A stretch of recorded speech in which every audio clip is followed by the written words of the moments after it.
Thank you, councillors, for your attendance. Do we have anyone to confirmation of the minutes? Ordinary meeting on the 23rd of June. Councillor Taylor. I'd like to move that the minutes of the ordinary meeting held on the 23rd of June 2021 be confirmed. Do we have a seconder? Councillor Guthrie. Any opposition? Does anyone wish to speak to it?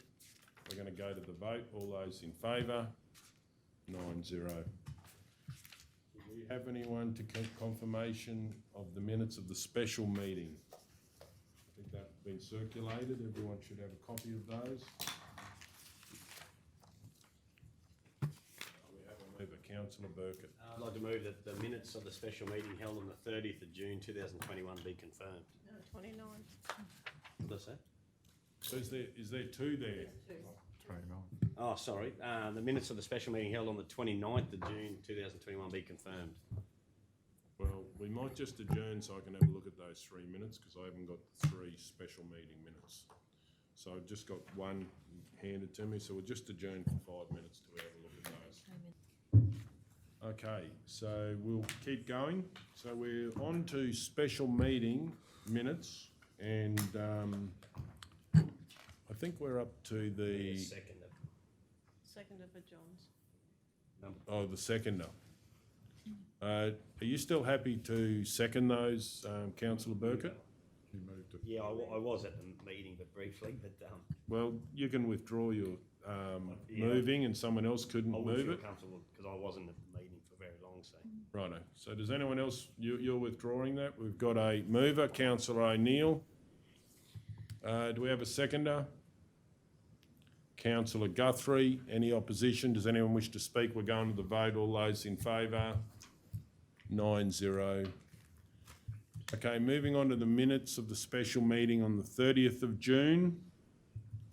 And do we have a mover? Councillor Hancock. I move that the minutes of the special meeting held on 30 June 2021 be confirmed. Do we have a seconder?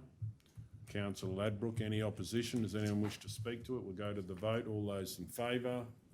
9-0. Okay, do we have a mover for the minutes of the 7th of July? Councillor Burkett. I move that the minutes of the special meeting held on the 7th of July 2021 be confirmed. Do we have a seconder? Councillor Edwards. Any opposition? Does anyone wish to speak? We're going to go... Just a question. Sure. I wasn't at that meeting. Do I still vote? I know. Yeah. Yeah, because I didn't know anything about it. I mean, I knew about it, but I wasn't. Well, the question is, if you weren't there, you don't know whether it's true and correct. Oh, well, yeah, for me, What is that procedure, CEO, that someone will vote if they're not there? You're still able to do that. That's right, and, yeah, yeah. And given that the meetings are online as well now, so. I had a quick look at it. I don't go, Okay, so any opposition? Does anyone wish to... second it and you can vote. Can't move or No, something. I definitely knew that, but You can second it and you can vote, but you can't move it. And any opposition? Does anyone wish to speak? We'll go to the vote. All those in favour? 9-0.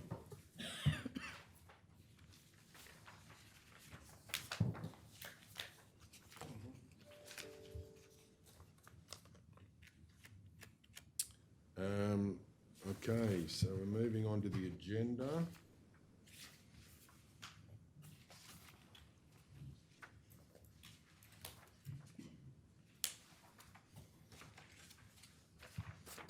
page 73 is the first.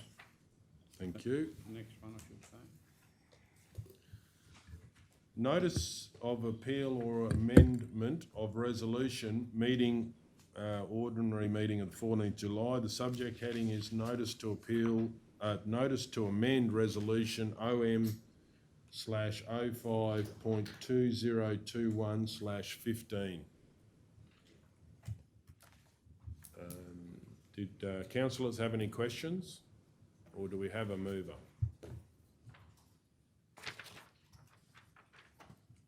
Councillor Hancock. Mr Mayor, I move that council rescind resolution number OM/05.2021/15 as listed in the report and replace with 1, council approve the addition of the following businesses to council's register of pre-qualified suppliers for vegetation management services, including grounds maintenance in accordance with S232 of the Local Government Regulation 2012. 2, pre-qualification for the mentioned businesses remain current until 31 March 2022. 3, authorise the Chief Executive Officer or delegate to enter into a deed of agreement with each selected tenderer for vegetation management services, formalising the terms and conditions detailed in the draft agreement. Recommended suppliers. Would you like me to, can I say as listed in the open report? Are you happy with that? Yeah, it's an open report, isn't it? Yeah. So the recommended suppliers as listed in the open report. Okay, do we have any questions? Do we have a seconder for the motion or the amendment? Councillor Taylor? Any opposition? Does anyone wish to speak? We're going to go to the vote. All those in favour? 9-0.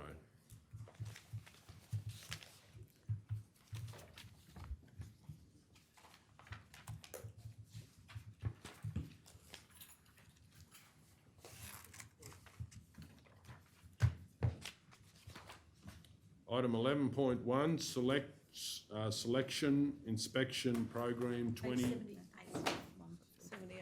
78. We've got one under. Oh yeah, sorry, it's page 78. Item 8.2, notice of amendment. Notice to amend resolution OM/04.2021/16. Councillor McMullen. Mayor, I'll move that council rescind resolution number 0M-04.2021-16, that council purchase the land as lot 9 on SP 119660 using the funds allocated in the 2020-21 capital works budget for the amount of $12,000 exclusive of GST. 2, reimburse Queensland Rail the cost of the market valuation being $1,600 exclusive of GST. 3, authorise the Chief Executive Officer or delegate to execute the purchase contract and other documents relating to this purchase, and replace it with that Council 1, purchase the land known as Lot 9 on SP 119660 using the funds allocated in the 2020-21 capital works budget for the amount of $13,200 inclusive of GST. 2, reimburse Queensland Rail the cost of the market valuation plus GST being $1,760 inclusive of GST payable at settlement. 3, authorise the Chief Executive Officer or delegate to execute the purchase contract and other documents relating to this purchase. Do we have a seconder? Councillor Ladbrook. Any opposition? Does anyone wish to speak? I just have a question, if you don't Please mind. go Mr. Mayor. ahead. Manager Tenure, the lot 9 SP 119660, where is it? It's a parcel of Queensland Rail land that's, that the community has identified they want to use as parkland. So it's near the tanks and that when you're going into Yulba. Oh, Yulba. Yeah, Yulba. yeah, Yulba. Sorry. And this is just really about the GST? It's about the GST. So we've got advice that GST is payable, so we just needed to amend the resolution to reflect that. So the resolution now matches the contract. Okay, thank you. Okay, any other questions? Does anyone wish to speak for or against? We're going to go to the vote. All those in favour? 9-0. Item 11.1, Selective Inspection Program 2021.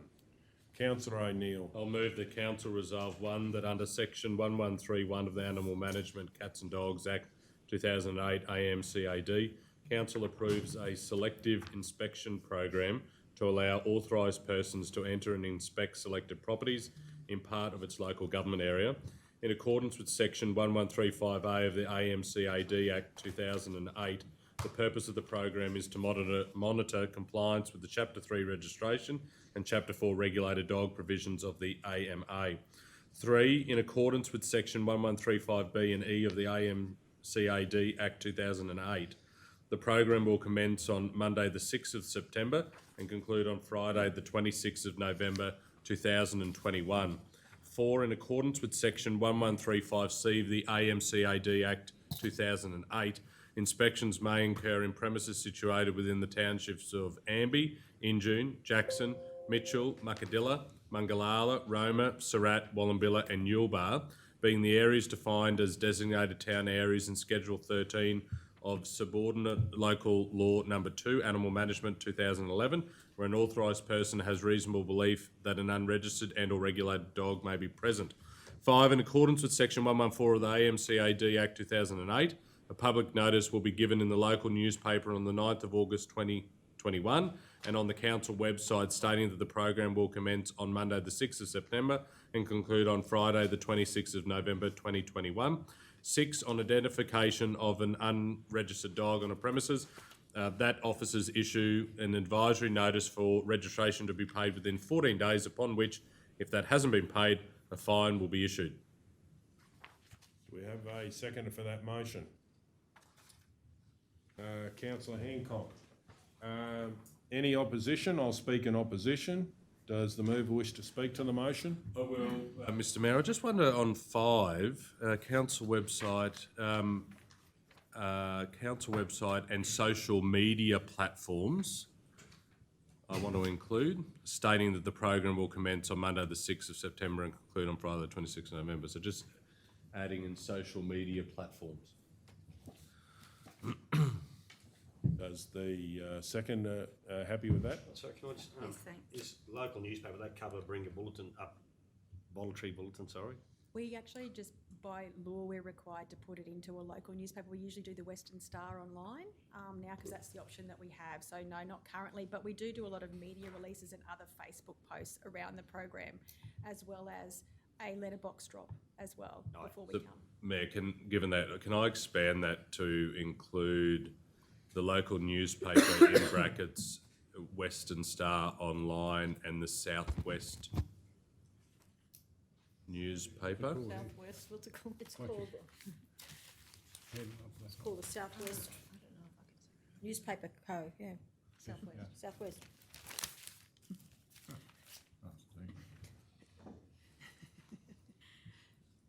Okay, now, right, so councillor O'Neill, were you speaking for the motion? I was adding things to the resolution, but is the seconder happy with the... Yeah, I've asked that, and the seconder is happy.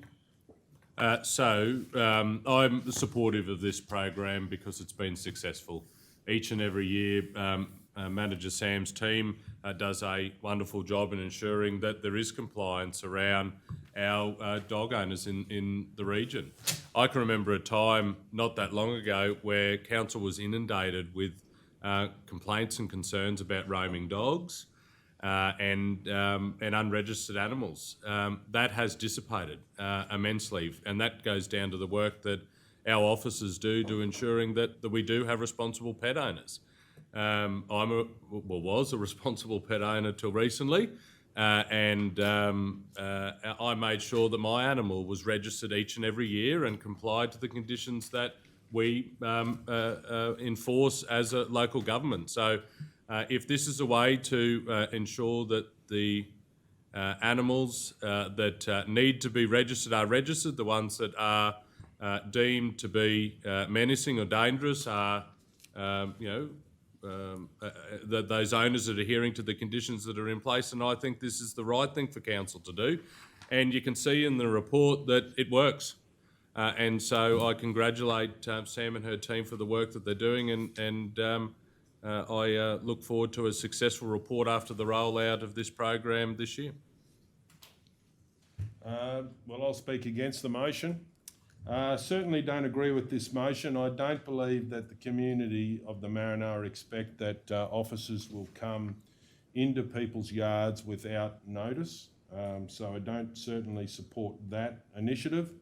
And the fact that council actually has to do a separate resolution because this is a fairly serious program that is actually put in place, and it's obviously done under state law that we need to follow. the feedback that I've had from the community is that it is not reasonable to go into people's house yards without approval and having the owners home. So certainly won't be supporting. As far as the feedback I've got, the problem with roaming dogs I don't believe is dissipated. In fact, I think it is a major issue which I believe that can be helped solve with operating locally, which will start in September, and some of the initiatives that come out of that. So the feedback that I get is that we've got a major problem, and I don't believe it's dissipated. I think it's actually as bad, if not worse.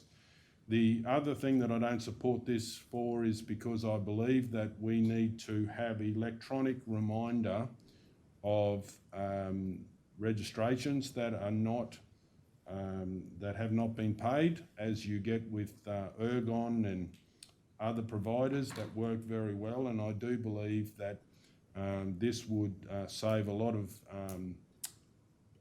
officer hours that could be used in other ways if they didn't need to do that. I'm obviously supportive of the part of it which is to do with the regulated dogs and checking on them. But all of the other issues, I do not believe that they're in the interest of the community, and the feedback is that the community doesn't support it that I've heard. Okay, does anyone wish to speak for the motion? Councillor Taylor. I've got a question really to Manager Sam. We did this last year, didn't we? We did. And how did you get any negative feedback from it? No, at all? we actually had no complaints, and we hardly had to issue any infringements. We only issued 12 infringements, and because of the work that we do in lead up to the program, which includes electronic reminders, which is SMSs to customers, that animal owners that haven't yet paid their registration, which I'd just like to let council know that as of this morning, there was still 1,310 animal owners that haven't renewed their registration. So we're at about 60% capacity. So this Thursday, all going well, if the technology gods are with us, the SMSs will be going out, if not on Monday, the 19th of July. Last year we did that. We got nearly 200 people respond, and then we follow up with a cold calling program, and then we follow up with a letterbox drop to residents. And by that time, we only had that time last year, following that same pattern, we only had 170 properties where we suspected unregistered animals to be at. So we don't go and inspect any property. We only go to properties where a dog has been registered before and that person hasn't yet renewed. And what that does also help us update is if someone's moved and hasn't told us, or their dog has passed away and they've forgotten to tell us, and it helps us update our records as well. Thank you. No problem. Okay, does someone want to speak for the motion? Councillor Hancock. Yeah, Mr Mayor, I just would like to say that Council decided last year to go with this program, and listening to Manager Sam's responses, the fact that was no complaints, and reading such a comprehensive report supporting the program, I will be supporting this motion, given the facts and the basis of what's been presented to us today and the success of the program that was held last year. Does anyone wish to speak against the motion? Councillor. All I'd like to say is I don't think officers should go into people's yard without notification. I mean, if the dog's dangerous, for one, and you never know if something's missing or something. You know, if someone goes into the yard without notification and no one's home, it's not good. I don't think. Okay, did you have a question, Councillor McMullen? Can I speak? It's more of a question, I think. It's probably been answered before, Mr Mayor. Just make a comment on that. Oh, sorry. Yeah, well, we'll just get the question from Councillor McMullen, and then we'll Councillor hear. Lappin, sorry, the comment just made. Yeah, no, but we'll just hear from My Councillor question, McMullen first. I think, is we should be, if I agree with inspections, but they should be all residents, not just the ones that have, I know it's probably been answered before, I know it's a big job, not just the ones that have previously had registered dogs, but this, I know it's very hard because you have to do it in a time period, but I know there's people that as soon as they know this period's up, they pack their dogs up and take them away. You know, you hear that story all the time, but I don't know how it can be done, you know, on the spot, I suppose, is the word I'm trying to, I know it's, you've got the act to follow, but yeah. It's also one of resourcing too. It is. So both of those questions, so Councillor Ladbrook, we actually do give plenty of notice that we're coming, you know, with the letterbox drop and all the advertising we do. But my officers follow the same protocol they do any time throughout the year. They go to the front door, they knock on the door. You know, it's much better for us if we actually talk to the owner. We'd rather the owner be there. Our officers wear body cameras. So that actually records anything that's happened while we're on the premises. We only go into the yard. We're not allowed to go into any structures. And of course, if there's a dangerous dog there, my team, if they're in fear, they're not going to put themselves between a dangerous dog, so they'll back away. Common law is that you have to be able to provide anybody that comes to your house passage to the front door without being in danger of a dog. So whether it be, you know, a delivery driver, you know, etc., coming to the front door and knocking. We also leave a calling card so that people know we've been there, asking them to give us a call back. So I don't know if that allays any of your concerns. In regard to Councillor McMullen, that's a different program. There is such a thing as this is a selective inspection program, but there are other different types of program where you can run. But unfortunately, we don't have the resources to visit every single premises in the Maranoa. We struggle with the selective inspection program and meeting our workload in community safety. We actually receive, well, this financial year, over 3,000 customer requests. But what is a good thing is that this program generates a lot of brand new registrations that we didn't know about, and last year there was over 700 of them. I remember that. Yeah, so that's obviously a positive that comes off, you know, people being more aware what the rules are around having to register and coming forward and doing the right thing. Okay, does someone wish to speak for the motion? Does anyone else wish to speak? We're going to go to the vote. Sorry, Councillor O'Neill, would you like to sum up? Yes, I would. Thank you. Just a couple of points in commentary that has been raised, and I thank the manager for sharing with us that there has been nothing but positive feedback into council. If there are in fact concerns being raised to individual councillors, I would hope that customer requests are being submitted, but clearly that hasn't been occurring if there hasn't been negative feedback coming into the staff. So I think it's important that we lay that on the table. And I also encourage councillors, if they haven't had an opportunity to read page 83 of the report, and certainly to the general public that take an interest in the meeting procedures, there was a comment made earlier that we should be doing SMSs similar to other entities where we get bills and notices. I just want to read it. It says, historically, registration renewals continue to flow in for the first 2 weeks in July. After this period, follow-up activities commence, such as an SMS reminder and cold calling. The public notice and announcement of the inspection program also acts as a friendly reminder to animal owners and results in positive action. A generic reminder SMS is planned to be issued on Monday, the 12th of July 2021. So I think it's important that we acknowledge the fact that there is that process in place, and congratulate the staff again for putting an action like that in place, because I do personally like reminders like that if a bill such as your registration has slipped our mind. I think that if you're a dog owner, you take responsibility. I'm a dog owner, or was a dog owner, will soon be a dog owner again, and I live in town, and so my dog has always been registered, or dogs have always been registered.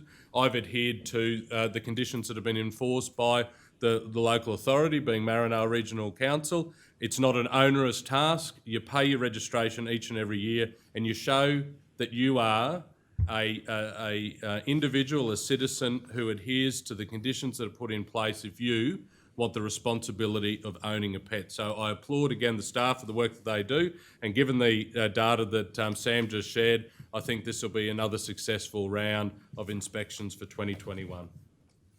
Can I ask a question in regards to the inspection program where we go into residents' house yards without them there, possibly if they're not home? Do we send an SMS telling them that they haven't paid their registration, or are we just sending blanket SMSs reminding people to pay? The SMSs they're done prior to the selective inspection program starting.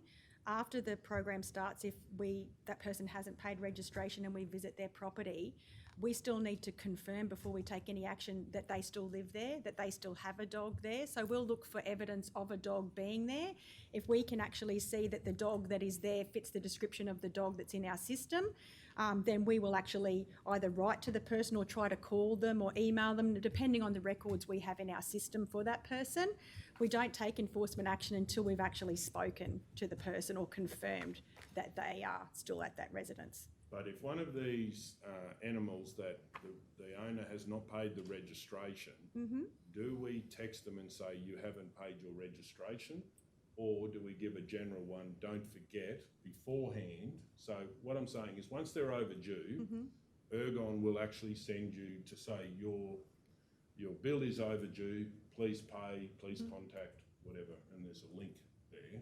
Do we do that, or do we just do a generic reminder to say dog registrations are due? We actually pull a report from the system of all dog owners that haven't paid and use those particular mobiles to send a specific message to, but it won't say, Dear Sam, your registration is overdue and it's this much. We don't have that ability in our system to do that. So, but we don't just send it to every animal owner. We only send it to the animal owners that haven't paid their registration, that we have a mobile number in our system. Not everybody we have a mobile number for in our system, but when I had a quick look at this data this morning, 85% do now have mobile numbers because it's more common these days for people to have their mobile numbers. Yeah, is there a link in there to be able to pay online? Do we have the ability to Well, I do just that? spoke with the manager of IT yesterday, and we're going to trial putting a link in there to e-services where they can actually go in and pay online. But a lot of people like to pay with BPay or come in person as well. So they've got those options. And it says if your details have changed, please call council on the 1300 number. So we're hoping that if somebody has moved, it might encourage them to pay, or their dog has passed away, that it might, encourage them to call us so that we'd love to not go to any properties. We'd love it if everybody would, pay their registration on time and we wouldn't have to do an inspection program. That is our goal. That's what we'd like. So. Do you have a plan when they click on that link that they will actually come up with their details so they can? I couldn't tell you that at this stage because this would be the first time we're trialling it, Mayor, so to tell you the truth. And do you have a plan in which that if they click on that link, they can say the dog has passed away or something? Like, that's a question maybe on notice about, because you can have the very simple one that says you haven't paid a bill, but there's one where you click in and say, oh, all my details are there, all I have to do, and it's super quick for them. We don't at this stage, and I don't think that would be likely given, what we've got set up at the moment. But what does tend to happen from history for the last 4 years is that people do tend to email council at Maranoa, or they tend to call the 1300 number and let us know that, their dog has passed away or they've left the area. And our cold calling often uncovers that anyway, prior to us going out to the inspection program. Return to senders, when we get a return to sender, back in the mail, we follow up on that as well. And another question is, do we have the ability to make a cheaper price, 2 prices if you pay on time, so there is a financial incentive? Because there's obviously a lot of man hours used to do this, or officer hours to do this. Do we have any way that we can set up in our fees and charges for the future that there is 2 pricings? I would have to have a bit of a think about that because we actually don't set up registration like an account, like rates or anything like that. So, and at the moment our registration is, I think, the cheapest in Queensland. We're hardly charging anything as it is now, $15 for a D6 dog. I just don't think we're covering the cost of our services if we've reduced the fees anymore. We're already cut them by 50%, so they're very, very affordable. I don't know whether that would help, but I guess we could put it out there to the community and see what their feedback is, when we're calling people that haven't paid. But No, more the other way around, that there would be, that's the price, and it would be dearer if you didn't pay by a certain time. So there's an incentive to pay, which saves man hours. Thank you for the information. Okay, we'll go to the vote. All those... Sorry, can I just ask something? Sure. So just in line with what Councillor Ladbroke was saying, sort of when you read this, it says properties will be selected where a council authorised person has a reasonable belief that an unregistered or unregulated dog may be present on the premises. So and I know you said all the checks, Manager Sam, but like if I lived in town, would I ever come home from holidays and find out that someone's actually been on my premises from the council without me knowing about it? Would that be a possibility? Only if you had registered a dog and you hadn't re-registered it. Yeah, okay. If you've got a dog and it's registered, we won't come near your property. Right. We're only going to people that haven't renewed their registration, where we've got a record in the system that said that they had an animal previously there before. So there's no way someone's come onto my premises, walked around my place, been there without me knowing about it? I couldn't rule out or- human error. I couldn't rule out human I'm error, just and asking the I couldn't question. rule out some of the towns don't have letterboxes with good numbering, so that could Privacy happen. issue that I'm on about, just yeah. a bit of a privacy issue. I know it upsets people a lot Yes, when someone's, you get home and you find out someone's actually been on your property. absolutely, absolutely. but, And I've for no fielded concerns authorisation. in the past about that with this program, but I believe because we've been doing it consistently and people are now understanding that if they've done the right thing and registered their dog, then council won't have any reason to visit them. And with our regulated dog owners, we ring them first to make sure that they are home, because we need them to be home to have a discussion with them to check all of their permit conditions. And if we can't get hold of people through cold calling and emailing and letterbox dropping, the chances are they've probably left that property anyway. So that what might happen is if somebody has moved, Councillor Edwards, and we think that the previous person is still there, so say if you've just moved into a new house, yes, we might come to your place and you might have a registered, you might not have even an animal, but the people that lived there before you did. So yes, that may happen. That may happen. Yes. Okay. But we do have the body cameras on to prove what we did when we got there, and we do still try and knock on the door, and we do still leave a card. And most cases, even if people are a little bit frustrated or upset by that, once they understand why we were there and the purpose and that we didn't go into anything, then they're like, oh, no problem, that person left. They left their dog kennel here, or, something like that, and There's they're always a bit usually of fine. suspicion there, but I'm not, saying anything, but there's always, when Absolutely. people go into your property, there's always a problem with that. Yeah. Yes. Even with a body camera. Absolutely, and I mean, people that I think that will always be. There will sometimes be talk about that, but I haven't had any official concerns raised with me after last year's It's got to be program. very tight. That situation's got to be very tight. And at the end of the day, everything that the team does is about responsible pet ownership.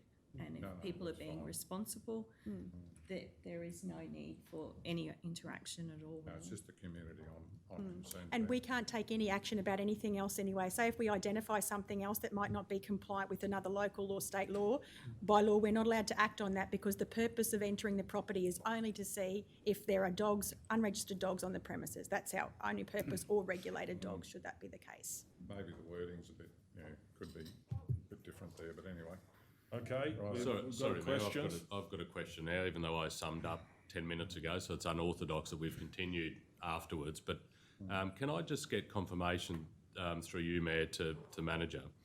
When you say on property, that's from the verge or footpath, walking to the front door to see if someone's home, then the staff may look over a back fence. They will not enter the back fence area of the property. No, they will if it's not locked. They will walk through a gate and into the back of the property and look only in the inspection program, not in normal practices. And how often would that happen? Very rarely. Very rarely. So can I ask that question? So that means that this program allows the officers to walk anywhere in the back of the yard, not in the house or anything, but just in the backyard to look for unregistered dogs. Correct. But not under structures or buildings. That's right. And only for the 3 months of this program. And only if there's a reasonable belief. And only if there's a reasonable belief that an unregistered dog or regulated dog is on the premises. I'm just glad I live out of town. I've got a follow-up question through you, Mayor. With the body camera, Sam, Yes. how long is that recorded for? How long will we keep it for? Yeah. 2 Sorry. years. Yes, 2 years. Okay. So if anyone in our community has a concern over the last 2 years about something that's gone on their property, you can go back and find the file footage of that visit. Okay. Okay, well, on that note, we'll go to the vote. All those in favour? All those against? 7-2 if I can call for division.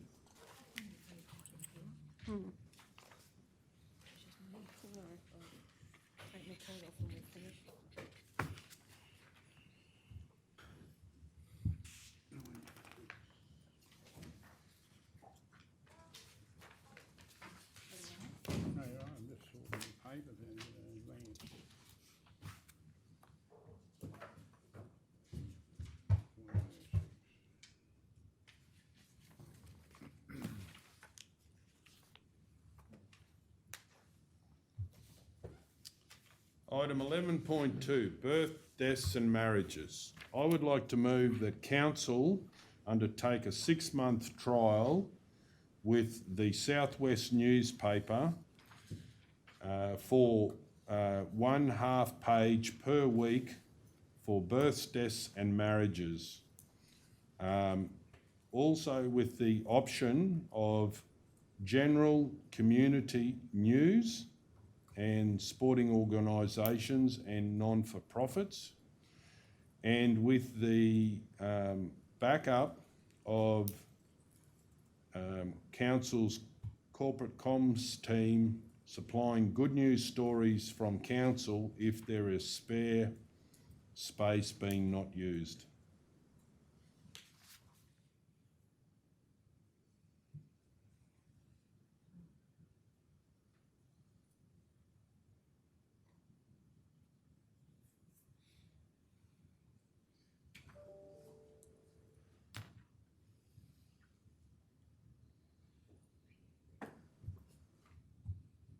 Just getting this sorted out on the screen.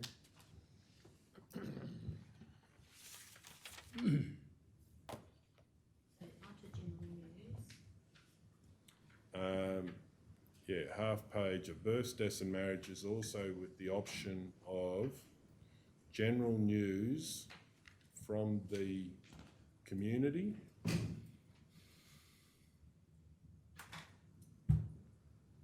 And then we would detail non-for-profit groups.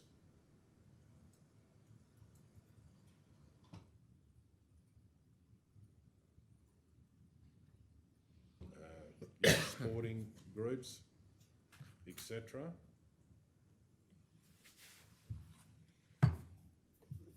And general good news stories.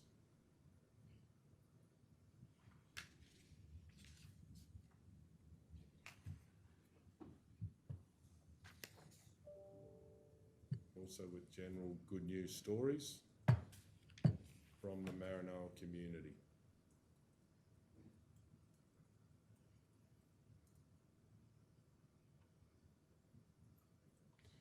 And then also with the backup of the corporate comms, council's corporate comms team to supply good news stories from that, good news stories that council is aware of.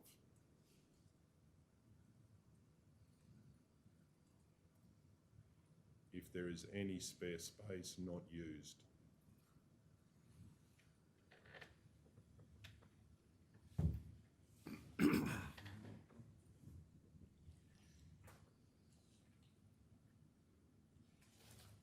Mr Mayor? Yes. You finished? Yeah, please go ahead. With that, I'm not in a disagreement with that, but with the general news from the community, you're suggesting that they put it in, you're not asking, like we need to be, not be a email address put in the paper to, for them just to email. You don't want council staff doing that, do you? No. No. They'd contact the Southwest newspaper and put it in that 1/2 page if this. So what happens if one entity uses up the whole 1/2 page? Like, how do we prioritise? Well, who monitors it, is my question. Who monitors it? Because council is paying, so who monitors content? Who prioritises content? Yeah, I understand what you're saying. The council adverts and news would get first priority. We need to put that in, like. If it's yeah. And then the public to follow on, to fill it. But the bulletin, no, I don't agree with that. I think it would be the backup so the space is not wasted. Yeah, that's right, Mr Mayor, but when if council wants something put in, the council should have priority. Yeah, but this is for the community. This is to get community, anyway, we'll talk about that. So the community has the bottle tree bulletin, not to forget council, that council invests significantly in that already. Councillor Hancock? Yeah, just trying to work out the how you actually do it. Like, is a responsibility on the Southwest newspaper people to they email through and they go, oh no, it's already full, or we don't have enough, or do they not have enough and they contact, like, how will council, if it goes directly to them, how will council know that they need more to fill up? Like, how does it actually work? Well, the idea is that they can go to them because we've lost a newspaper.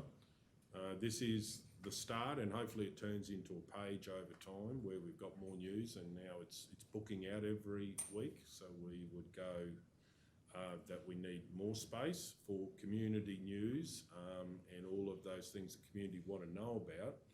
So in this case, people would just say, just get on the Southwest newspaper. There's a Maranoa half page every week. You can put in your results. Obviously, there'd be some common sense from the editor as far as, you know, how it's spread out and whether council can assist with that. But the crucial thing is sometimes people are a little bit scared of talking to council, but they will talk to the newspaper and send it in, and it keeps it simple. When I've spoken to Southwest newspaper, they said the only thing is we haven't got time to go out and find stories. So this is about the stories coming to them and saying, I've got a story. So, and if someone goes and writes 1,000 words and puts a story in, well, obviously it's got to be shared between the community groups that would be in using that. So, Doesn't the paper already provide free stories to the community now? I know that I've been contacted lots of times about, is there a story in Surat, Joe? Isn't that what they already do? Yeah, but that would be council paper? separate to this. That is separate to that. They've still got the rest of the paper. They would do what they want with. This is actually something where the footy club could say, I've got, or it could be the darts club that we want to put our results in there or whatever. It could be for all the things that don't happen now. So those stories... Will Southwest paper be the ones who will determine what goes on the Maranoa Regional Council page?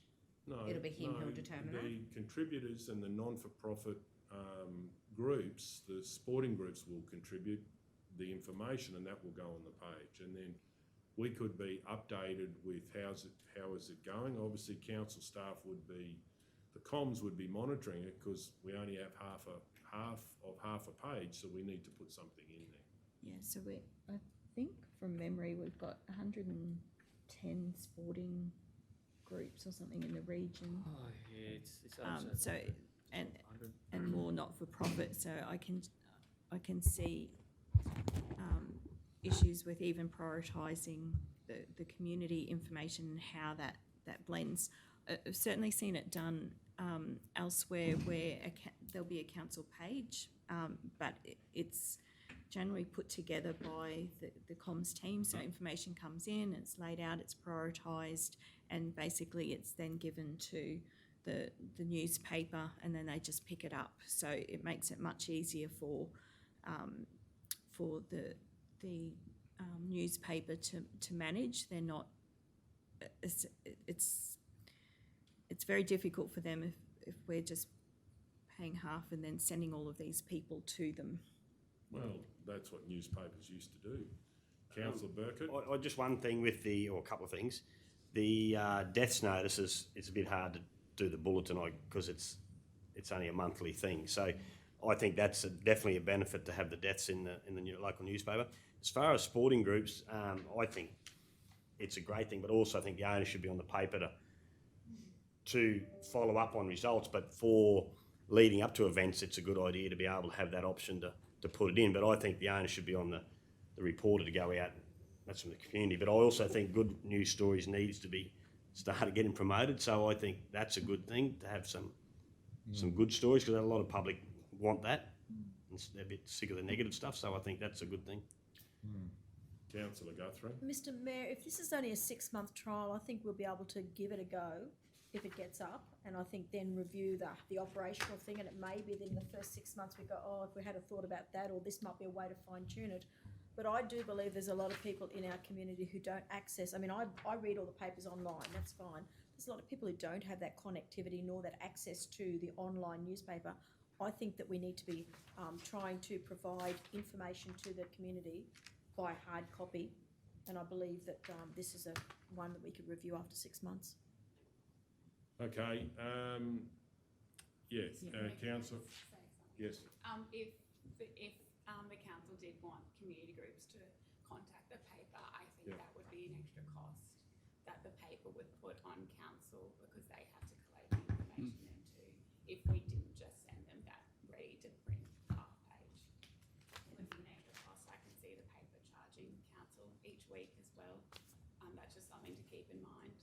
And maybe we need to find that out because, you know, what was said to me is they haven't got time to go and find stories. So this is the stories here, so they're just collating. So if that is true, Mr Mayor, then the best option is for our team because to prepare the page for them and give that to the newspaper. At least then council is funding this, so council needs to retain ownership of the content that's going in there and make sure that it's appropriately prioritised. Probably something else to offer councillors is that I know that there are examples where we say it's only a trial, let's give it a go. However, for any decision, if there are reasonably foreseeable things that we should take into account in making a decision, we should do that now, rather than 6 months' time. So if we know that it's going to be a problem, there's a high probability of it being a problem about prioritisation and how this is actually mechanically going to work, then shouldn't we consider that at the time of making the decision? Or else we're going, and council talks a lot about efficiency. Well, we could have 6 months of inefficiency for reasonably foreseeable issues that if we solve now, we can make sure that we have a very smooth running 6 months and a very appropriate trial. So we've got a couple of comms people in the room. Until one spoke up, no one actually talked to the communications person to say, well, what are the practical implications of this? So if you're going to make a decision, ultimately it's council's decision, but please make sure that it's an informed one and that we make sure that whatever we do is the best possible outcome across a 6 month period. Mr Mayor, can I just ask the CEO, why would we up until now talk to the comms team and the resolution wasn't asking the council staff to do it? Sorry? Why would they have asked, anyone have asked? We've got specialists in communications. But I mean, the question wasn't going to, the way I understood the mayor, he wasn't asking the council to do it. No, but what I'm saying, council, is that you engage people with the relevant skills, qualifications, and experience in particular areas. We've got communications people within the room. They deal with journalists and media all the time. Then there is valid information to be had because they're doing that day in, day out. So there's valuable information as part of your input to your decision making. Councillor O'Neill. Given that you're allowing a bit of a discussion, I mean, this has taken a different path than what I initially thought, 6 months when I first floated this, and that's fine.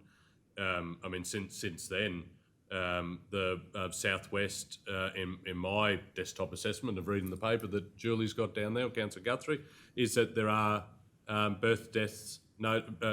least death notices regularly in the paper. So I was going to speak today that element's done. I think you're missing it by not including the radio. I think we've got to look at the radio. But in terms of what you've proposed, and you often talk about you want a horse, not a camel. Well, we're headed towards the camel. This isn't council's first rodeo in working with a print paper.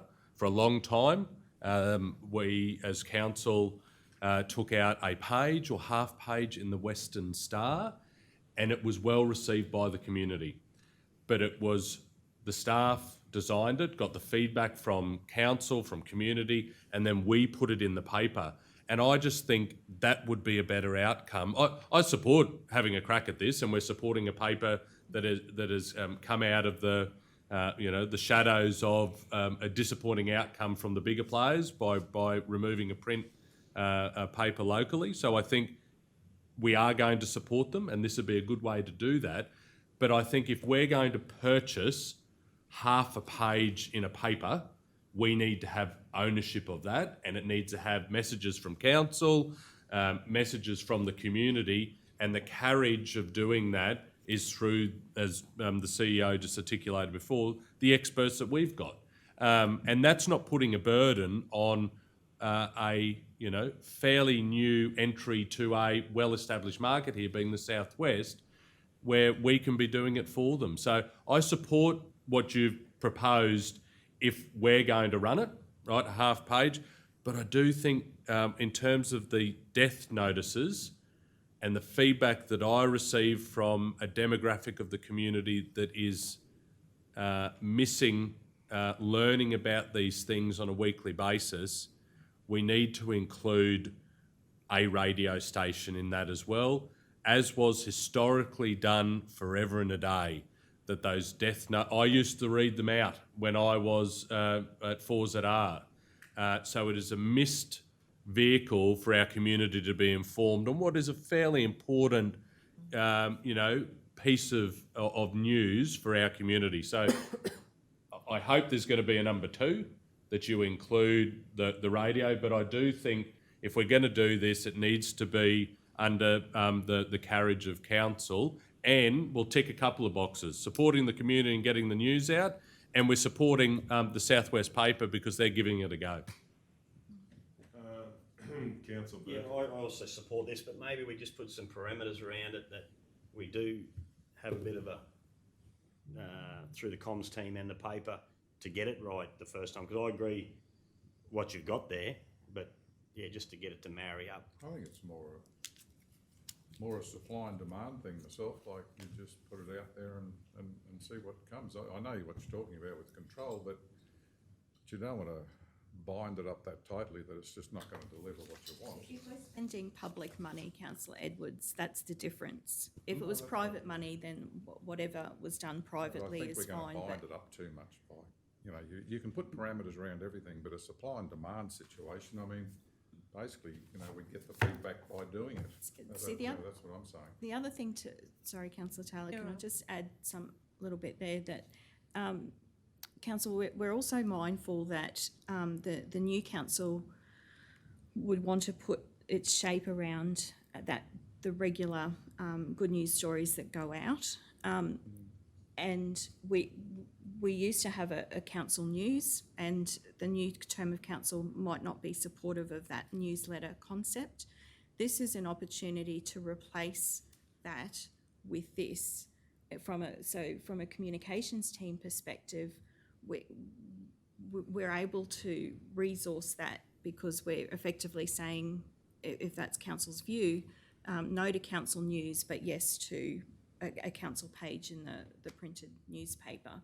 So resourcing wise, that we're effectively transferring. Soph, would be your view? Yeah. So we could accommodate that.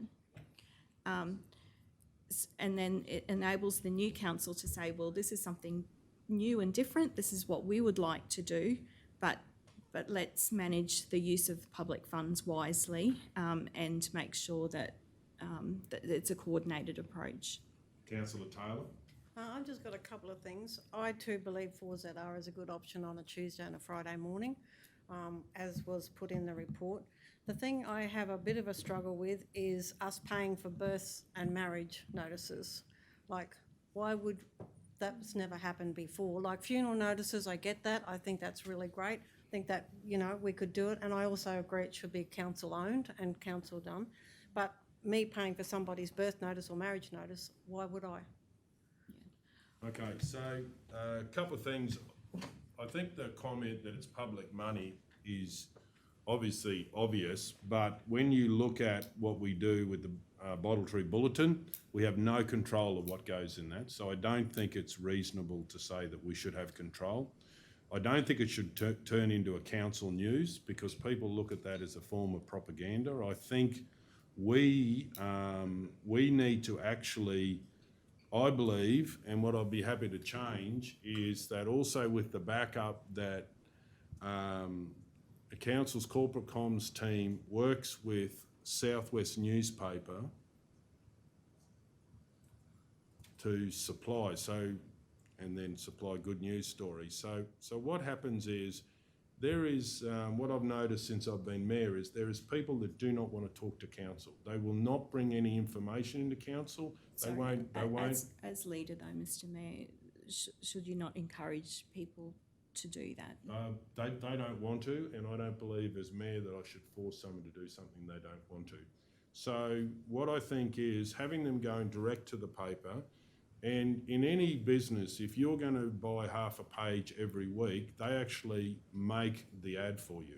So it is not correct to say that they can't do work on it. I understand they may want to change, and if we make a decision today, that goes to South West newspaper and it's up to them if they want to do it.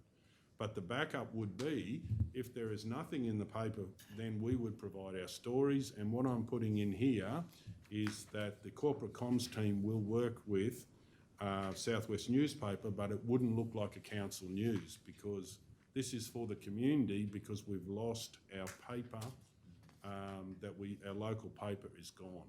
And I'm happy to look at point 2 for the Western Star, for the 4ZR, as it's in the report. My question is do we have budget to be able to comply with both for a trial?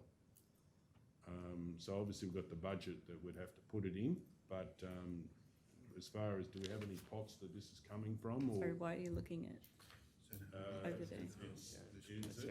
Director Sharon, is it? Okay. Right. So we'll just ask that question. Sorry, I had the wrong director. I was looking over the shoulder. I would have been looking over there as well. Poor Ed would have got it. You obviously do a lot of community stuff, so I thought it might be. With the comms there. Because You'll it's a get it community. next. So Check the with idea the is that, we would provide the stories if it's got a slow uptake, but people can go there, and I've got no problem if South West newspaper needs a hand with putting the actual paper together, the thing together, and it would be on a shared basis. So if someone came in with a massive story, they would obviously have to share that space with other people, and common sense would happen. But what I would say to council is, and it's always been, that if you buy an ad in the paper, they will make the ad for you. So it's obviously inherent that they will do some work doing an ad if you did an ad every week. So, and what was said to me by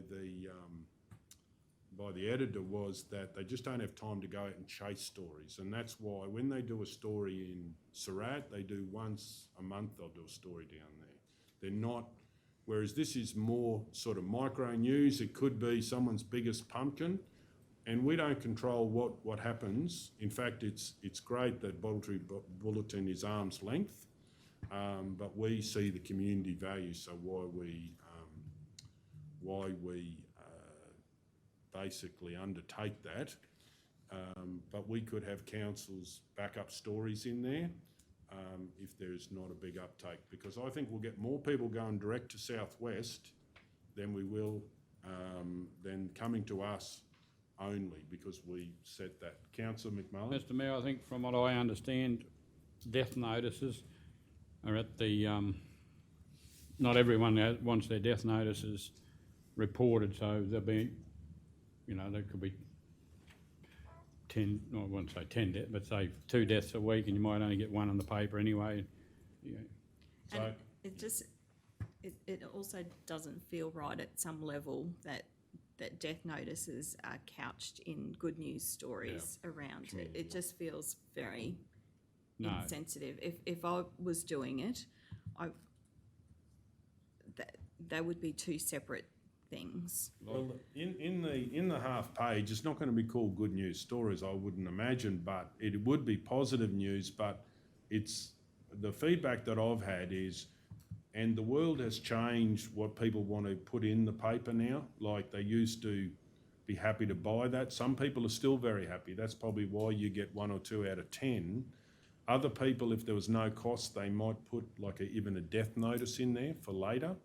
And it's really letting the community bring what they have, and we're making that available, because I would hope the end result is we end up with a page of Maranoa news every week, which is something that people can rely on and go to, because like that's the end of this story, and council would backfill with whatever the community is not putting in there, because council would know of community stories as well that we could share to help that process. So what I'm saying here is that the corporate comms would work with Southwest Health to fill it up, and if they were under the pump, could help with it.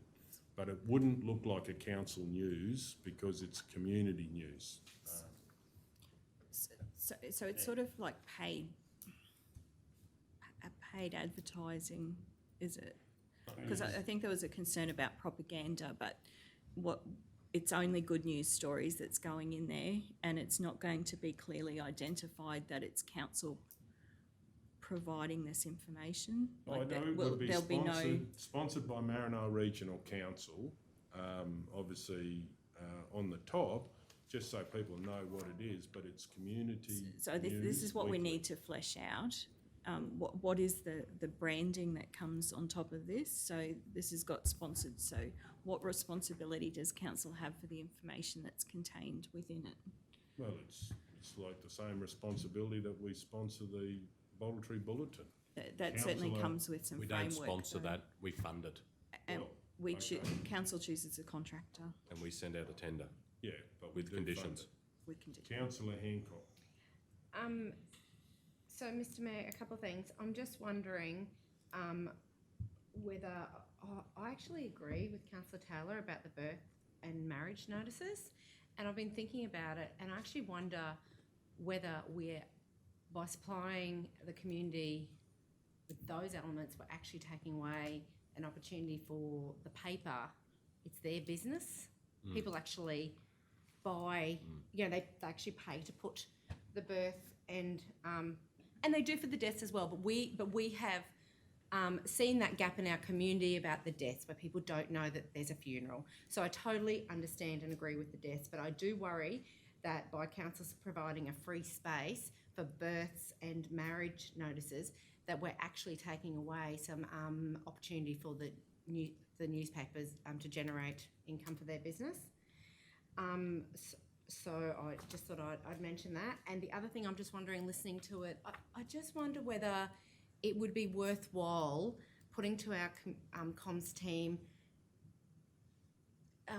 to give them the opportunity to go and work out with Southwest Newspaper how best to do this, to actually have that conversation and how best to do it, and let them bring that report back to us, because I just feel that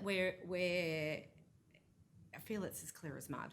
So I don't quite know what I'm voting on. I'd rather be a bit more clearer around that, and that opportunity for our corp team to actually go and have those conversations. So I guess through you, Mr Mayor, Sophie, would that be appropriate? I would welcome that because I haven't spoken to Southwest about this. Even how they might put it together, and it could work. It could actually work. So I just wonder. I would gladly take that time. And it's still even about that birth, deaths, and marriages, like even having that conversation with them. I just wonder if that would be appropriate, Mr Mayor. Mr Mayor, I just got a question for Councillor Hancock. I don't know if I heard you right, but you said we'd be taking the money away from the paper. They're not doing it for nothing. They'll still be getting paid to do it. Yeah, that's correct. Yeah. We will be paying them for the one ad. For the half page, full half the page, ad every week.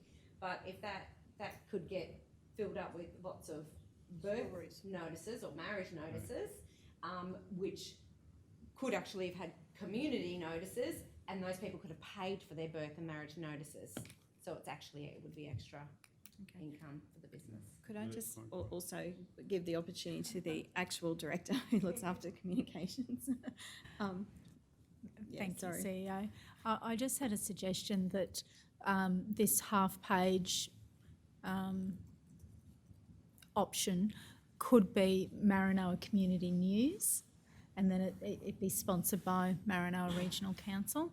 That would be a way of communicating what that's all about. But I do think there is benefits in us having the conversation with Southwest Newspapers on how best to facilitate. That's what I was talking about before, the parameters, change parameters so they can discuss, so get it right. Councillor Edwards? Well, I think people are just inherently interested in other people and what they're doing. I mean, even if it is a birth, there's But they two have to people. pay to put that in the paper. No, but people are interested. Well, I'm interested in reading about a birth. I'm interested in reading about a death, a marriage, and sometimes you can actually make it a positive thing by saying who the people are and where they come from and all that sort of stuff. So as far as the story's concerned, They can pay it and put it in the paper. but we do that stuff all the time ourselves in the community.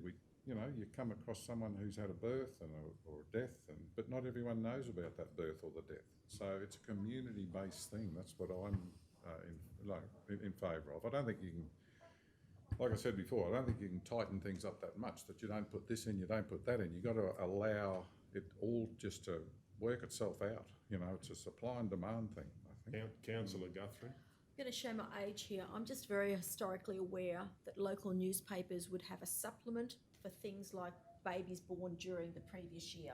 And it was amazing how many people you would get 2 and 3 pages in the Western Star, I'll say that. Also, and the photos, and you would never be able to buy the paper because even grandparents or friends would be buying. Every year they put welcome to the new school year with all the prep kids, and that's not just in the Maranoa, that's even further.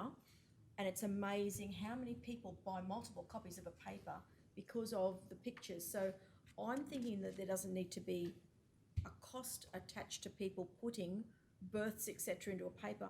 I think it's just something that people they like to read and they like to look and also to know. And also, the number one thing is, I think it's about the choice of the people, but at the moment we're getting a low uptake in a lot of things because of COVID and the feedback that I've had from some of these industries. People don't necessarily want to put them in, but you may pick up more community news if it's free for them to put it in there. If they want to pay for the normal section, they can just go to the normal section of the paper and pay, because some people would not be interested in a free option, but it's really encouraging community news. And when you say, look, it's no problem, it is actually free if we put it in here, then like some people are used to paying, we'll pay. But it's really trying to encourage it. And the other thing that I was saying, if we're going to talk to Southwest newspaper, like every ad, I think in the world, they will supply you to make the ad and they'll supply staff to do it. So to say that, oh, we want you to do it all is almost, that's sort of gross no value for money. Obviously we can help, but there's got to be some value.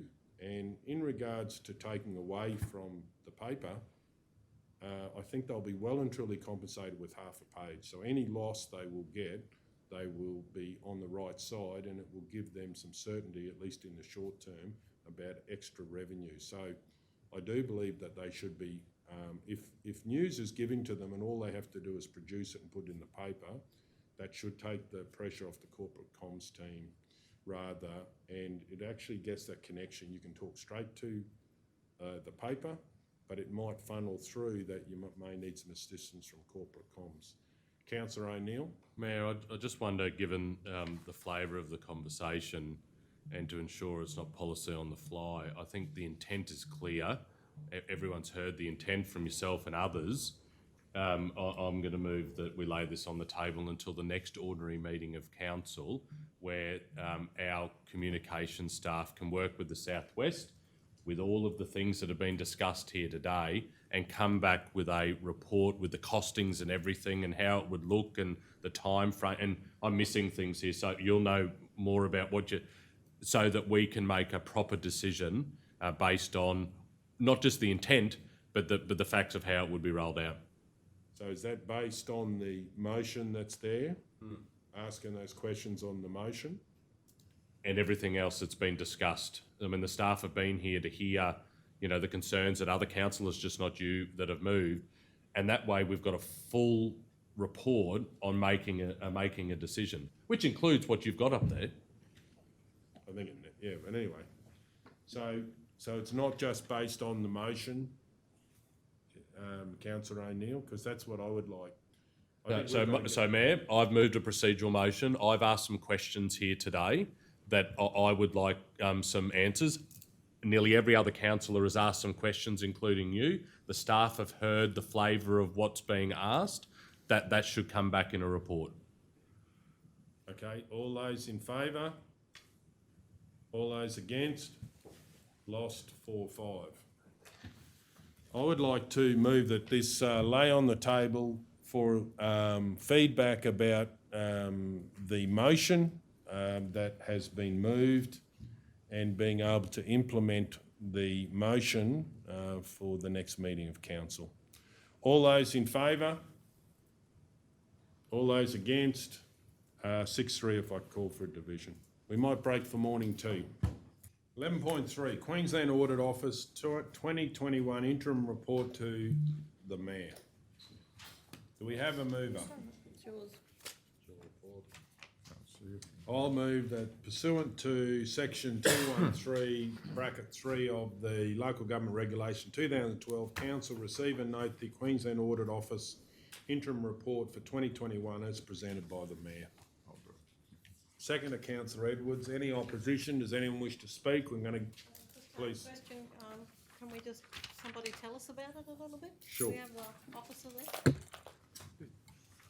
The report is received from the contract auditors for the Queensland Audit Office, so Pitcher Partners and the Queensland Audit Office.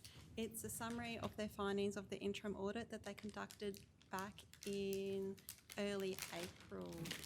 So they're here for an on-site visit there. So this here's a summary of their findings for that week visit. I'm nodding, but I can't hear a word. It's all right. Wendy can't hear I you. can't hear you, sorry. Sorry. The report is a summary of the Queensland Audit Office and Pitcher Partners, who are the contract auditors who came on site for the first week of April for their interim audit visit for the 2020-2021 financial year. So this is a summary of their findings from that week when they were on site visiting. Okay, and that's just normal? Yes. That's just routine? Yep. Yes. Probably something worth mentioning, G, is the 5 green lights.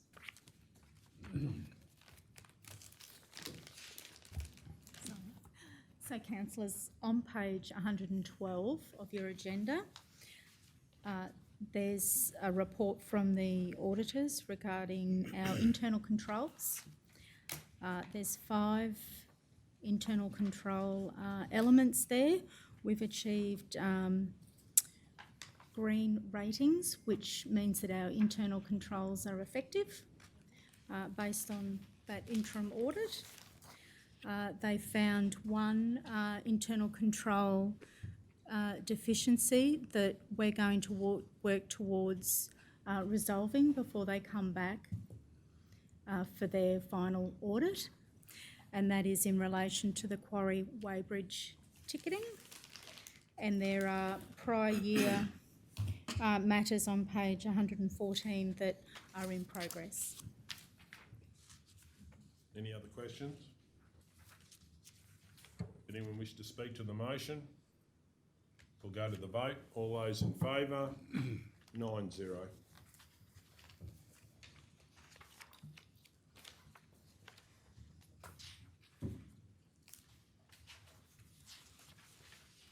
Item 11.4, non-current asset accounting policy. Do we have a mover? Councillor Edwards. I'll move that council adopt the non-current asset accounting policy as presented. Do we have a seconder? Councillor McMullen. Any opposition? Does anyone wish to speak? We're going to go to the vote. All those in favour? 9-0.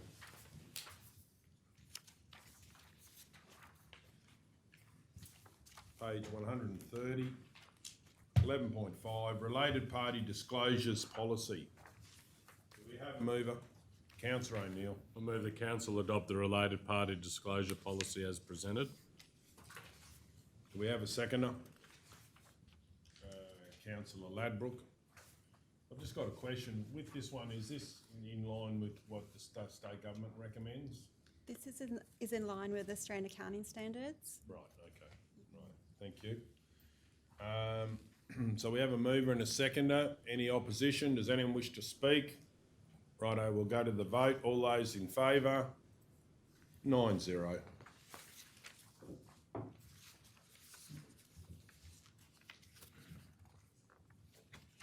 Page 145.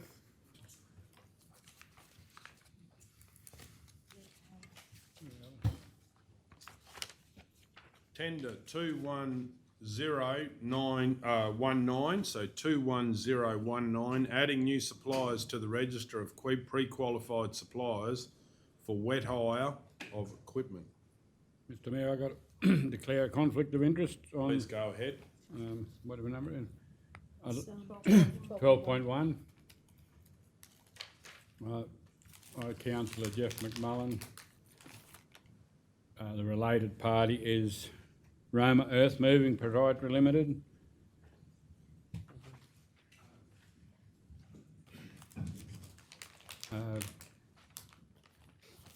Roma, I have a business arrangement with Roma Earth Moving. Just cattle on their paddock. It's a declarable conflict, and I'll leave the room while the matter's discussed and voted on. Don't think I've missed anything, have I, Kel?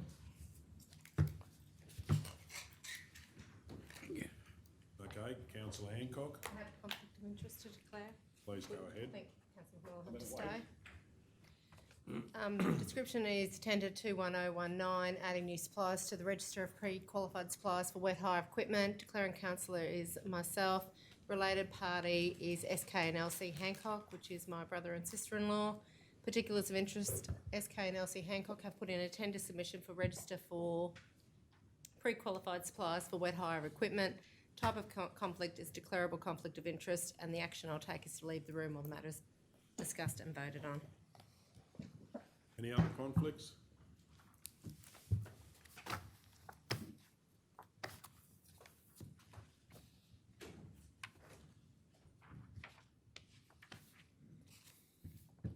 Councillor Hancock and McMullen have left the room. So do we have a mover? Councillor Burkett. I'd move that, number one, council approve the addition of suppliers to the register of pre-qualified suppliers for wet hire of equipment, established in accordance with S232 of the Local Government Regulation 2012 under the proposed sub-panels under the headings below. Two, pre-qualification for the mentioned businesses remain current until the 30th of November 2021. Three, council authorise the Chief Executive Officer or delegate to enter in a deed of agreement with the selected tenderers, formalising the terms and conditions detailed in the draft agreement listed below. And then we've got four, council approved the addition of equipment to sub-panels by the following suppliers to the register of pre-qualified suppliers for wet hire of equipment, established in accordance with S232 of the Local Government Regulation 2012. We have a seconder, Councillor Edwards. Any opposition? Does anyone wish to speak to this motion? We're going to go to the vote. All those in favour? 7-0.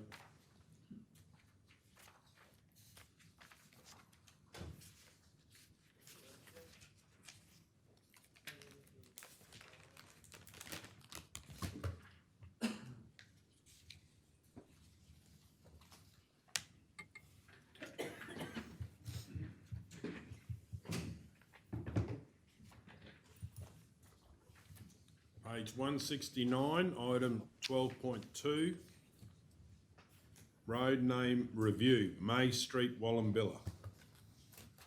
Councillor O'Neill. I'll move the Council 1 undertake community consultation with residents along the western end of May Street to canvass their views on potentially renaming the section of roads adjacent to their property from May Street to Blue Hills Road. 2, write to the Wallumbilla Town Improvement Group to canvass the group's views on potentially renaming the western portion of May Street to Blue Hills Road. 3, distribute an unaddressed mail to the Wallumbilla Town post boxes asking for feedback on the potential change from May Street to Blue Hills Road. And 4, be presented with a subsequent report on the matter following consultation as outlined in points 1, 2 and 3. To the mover, would you be happy to also, since it's not a lot of people actually put that to the people that live in town as well, because that might canvass someone that has a house in town that also might have some information. That's what I'm doing. I thought you said post boxes. Distribute an unaddressed mail out. Well, who's not going to? Well, if there's post boxes, there might be people that mightn't have a post box that get. No, unaddressed mail out is to. Everybody. Like, Okay, so you can send it to everyone. I yeah, thought yeah. you said post Well, that was my intent. Oh, post box. Well, Mr Mayor, I think Wallumbilla, they all got to pick it up, haven't they? Yeah, I don't think there is a delivery, they go to the post office. Yeah. But So so your intention is for everyone? that's right. Well, yes, yeah. So however you want to word that it gets. No, that's good. Not everyone. I get the Wallumbilla Town Improvement meeting. That's fine. Not everyone goes to that, so I want the feedback from others as well. But. Righto. Do we have a seconder for that motion? Just extra D and addressed. Councillor Taylor, did you have a question, Councillor Hancock? Or? Just, my question is you're putting out an unaddressed mail. What are you asking them? For feedback on potentially renaming the section of roads adjacent. Oh, sorry. Right to on potentially renaming the section of roads from May Street to Blue Hills Road. Yeah. You've only got about 4 houses adjacent to it. Yeah. So would the option be planning to say what the issue is and any suggestions or feedback in the mail out? Will that be what will be in it? It just says there and surrounds asking for feedback. Yeah, but also explain why council want to do it. Are we going to be doing that? Well, I'm confident that would be happening. Through you, Mr Mayor.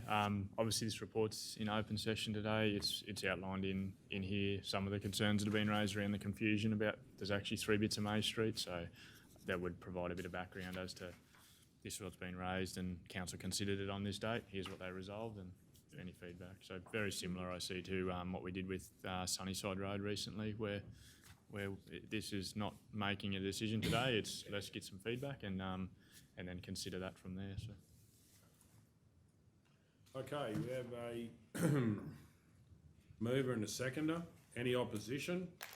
Does anyone wish to speak? We're going to go to the vote. All those in favour? 9-0.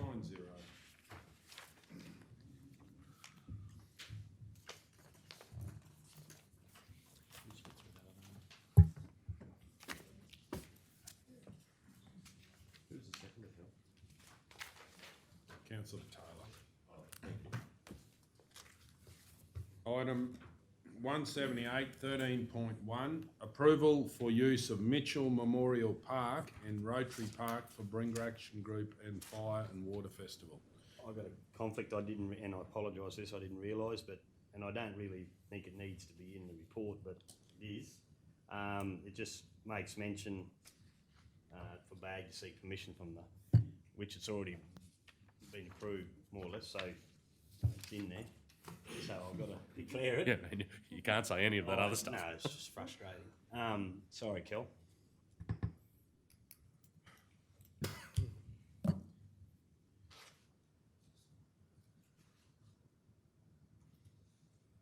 So item 13.1.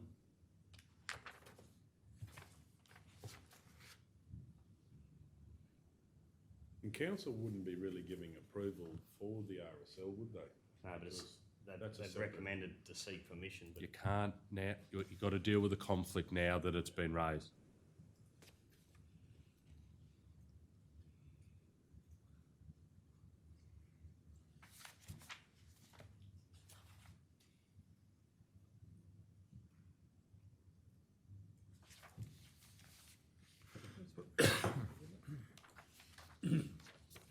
So it's me, Kellen, as the president of the RSL, Mitchell Combined Sports Club, or Mitchell RSL and Combined Sports Clubs, correct?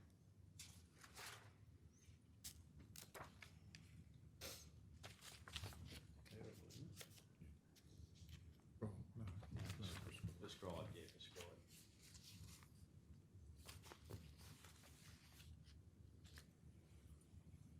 And I'll leave the room.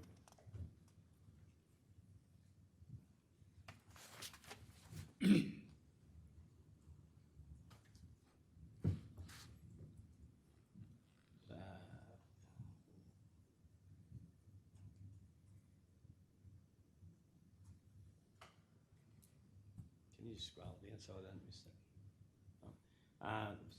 Conflict of interest, item 13.1, approval for the use of the Mitchell Memorial Park and Rotary Park from Booringa Action Group and Fire and Water Festival. Declaring councillors myself, the related parties, I'm the president of the Mitchell and RSL Combined Sports Club. Subscribe conflict of interest, and I will leave the room while the matter's discussed and voted on. Councillor Burkett, do you want to just say what the nature of the interest is that? Oh, it's listed in the report that they suggested BAG seek permission from the combined group for the use of their complex.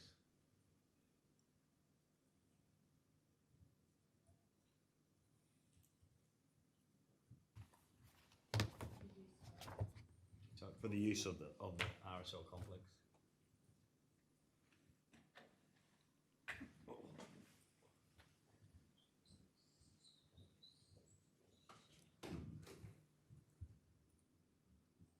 Councillor Burkett has left the room.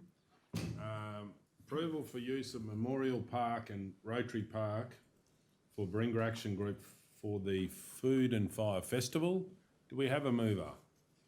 Councillor McMullen. Mr Mayor, I'll move that Council 1 approve the exclusive use of Rotary Park on 17th September 2021 and Mitchell Memorial Park on 18th September 2021. 2, agree to hire and delivery of 10 tables and 100 chairs. 3, support the work camp application to set up and pack up over the 3 days of the festival. 4, recommend BAG seek permission from Mitchell Combined Sports Club for the use of the RSL complex 18th of September 2021. We have a seconder, Councillor Guthrie. Any opposition? Does anyone wish to speak to it? We're going to go to the vote. All those in favour? 8-0.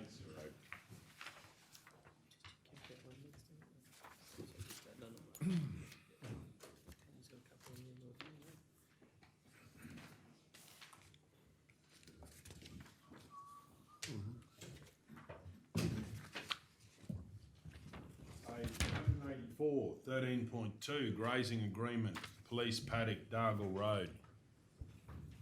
Do we have a mover? Councillor McMullen. Mr Mayor, I'll move that Council enter into an agreement with Kate Ryan for the grazing rights for Paddock 4 on Dargal Road, Roma. 2, enter into an agreement with Sean Ahern for the grazing rights of Paddock 5 in Dargal Road, Roma. 3, enter an agreement with Dama Howard for the grazing rights of Paddock 7 in Dargal Road, Roma. 4, enter an agreement with Leanne Plath for the grazing rights of Paddock 8 in Dargal Road, Roma.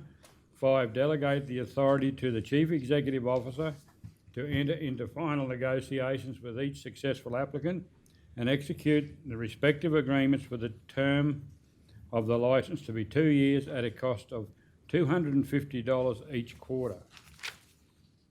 That's it. We have a seconder, Councillor Ladbrook. Any opposition? Does anyone wish to speak? I just have one question. Please go ahead. I just asking, what's the difference between an expression of interest and a tender? Like, why is it sometimes it's an expression of interest and other times they have to tender for something? Yeah, it comes down to a lot to do with the value Okay. of what's being offered. We did get legal advice previously when we first started putting out licences for grazing, and because it's only for a short term and it's not for a great deal of money, the legal advice was that we can go through an expression of interest rather than the tender process, which is a bigger process for applicants to go through. Okay, thank you. I was just curious. Okay, no one wishes to speak. We're going to go to the vote. All those in favour? 9-0. Okay, moving on to 13.3, page 191, practical access to Old Roma Cemetery. Do we have a mover? Councillor Hancock. I move that council note the officer's report as presented. Do we have a seconder? Councillor O'Neill. Any opposition? Does anyone wish to speak? We're going to go to the vote. All those in favour? 9-0.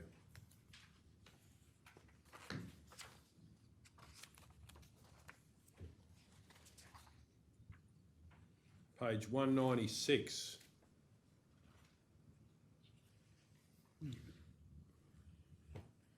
Another conflict.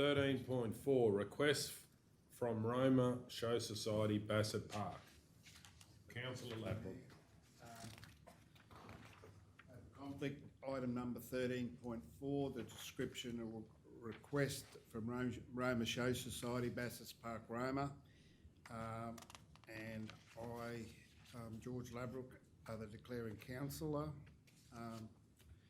The related party,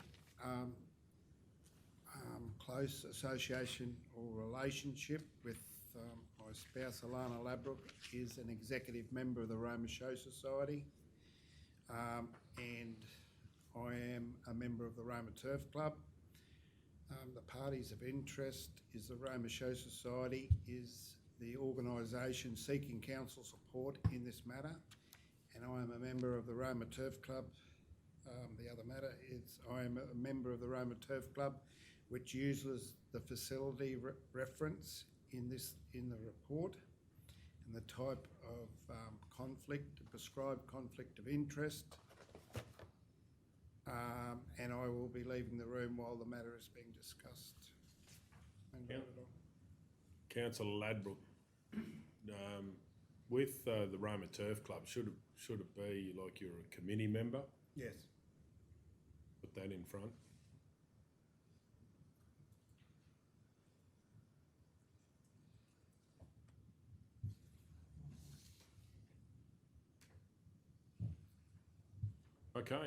Okay, thank you, Councillor Ladbrook. There's no more conflicts, is there?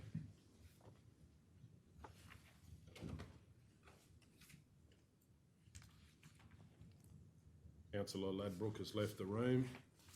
Okay, do we have a mover? Councillor McMullen.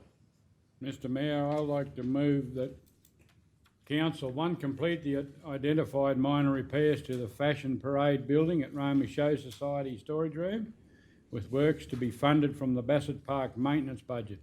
2, consider funding identified works on the grandstand box gutter and roller doors in the first quarter review. 3, continue discussions with the Roma Show Society in regard to repainting under the grandstand. 4, approve the Roma Show Society to undertake the planned upgrade of the tie-up stalls in consultation with Roma Turf Club and Bassett Park staff. 5, at a future ordinary meeting, consider a report on the development of a new multi-purpose pavilion at Bassett Park. And 6, advise the Roma Show Society of Council's decision. Okay, do we have a seconder? Councillor Hancock. And Ask a question. Sure. Questions through you, Mr Mayor. Tenure, Manager Tenure, with, and this mightn't have anything to do with it, but you know, things to do with the wool pavilion and stuff like that. This is a separate, you know, doing up the wool pavilion or doing up the top of the wool pavilion. You know, that turret. It's you know, badly in need of paint. Is this got anything to do with you know, this particular motion, but being Bassett Park? Through you, Mr Mayor, this report just addresses the specific requests the Show Society have put to council in their letter. If there is additional works like repainting of something at Bassett Park, that could be looked at just as part of operations at Bassett Park. Okay. And that one, through you, Mr Mayor, Councillor, that turret on the roof's already been identified as part of this normal maintenance budget for this company. And that'll be in the current year. Yeah, I'll look Okay. at that picture there. Sorry, Mr Mayor, Director Rob, I missed it. Did you say that? Yeah, we looked at there. I was over there the other day, working just to drawing up a site plan at the moment for the location of that office. We've come up with 3 locations, but as part of that inspection there, we identified that turret on top of the wall pavilion. Okay. Needs painting anyway. That's just operating our maintenance budget. Right. It's only a small job there. Okay. Yeah, and in that letter to Mr Mayor, they've asked about the location of that office for the football club and the show. So there's probably 3 locations we identified, we've measured. So we're going to draw it up on a site plan and just consult with the 2 groups about preferred location. So are you aware of any other things that need, like, are there any other things at the Bassett Park that require, like... Through you, Mr Mayor, there's always something required over there. This is just dealing with the letter that they've written in specifically righto. asked for, but there's always. If there's always anything something. that you know of, councillor Edwards, you're welcome to bring that forward for budget. Yeah, okay. There's always leaks or things need repair through Mr Mayor, but yeah, there's always something. Yep. Righto. I was thinking more of capital works, but yeah, Oh, not maintenance works, yeah, sort of, yeah. Maybe capital, yep. Right, so anyone wish to speak to the motion or against? Any opposition? We'll go to the vote. All those in favour? 8-0.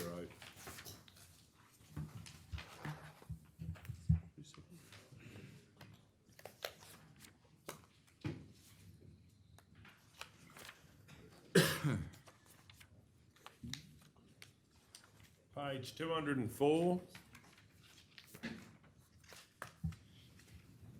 Item 13.5. Installation of defibrillator at Senior Citizens Centre. Do we have a mover? Councillor Burkett.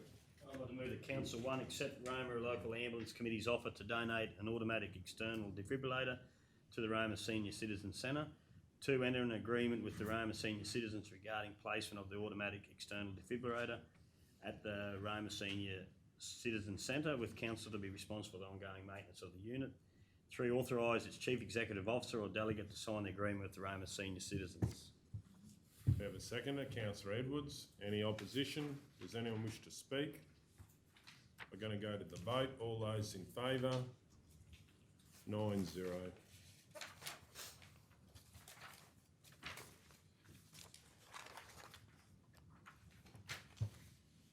Item 13.6, Queensland Government Agency Program, QGAP, Lead Agency Agreement 2021/2023, Surat and Injune.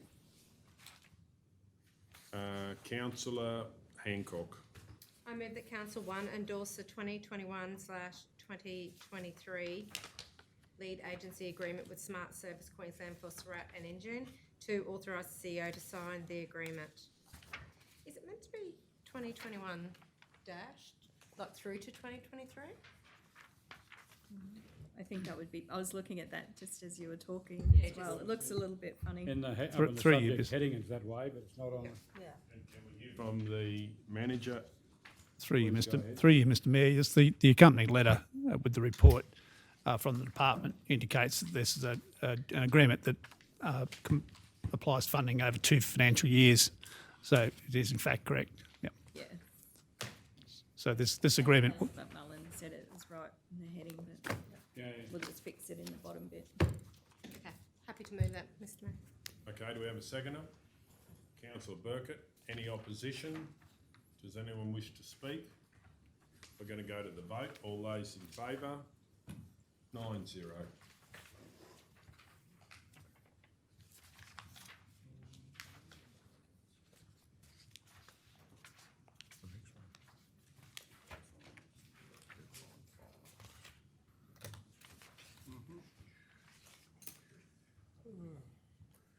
Item 13.7, request to consent to construct day yards at Maranoa Horse and Pony Club.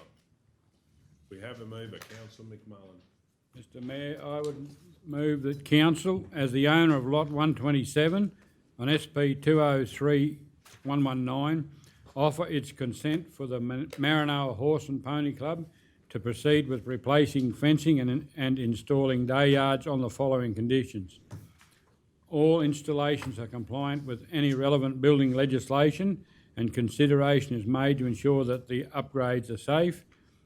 The electricity entity requirements working near overhead and underground power lines documentation is observed and all required clearances are adhered to. Do we have a seconder? Councillor Ladbrook. Any opposition? Does anyone wish to speak? We're going to go to the vote. All those in favour? 9-0.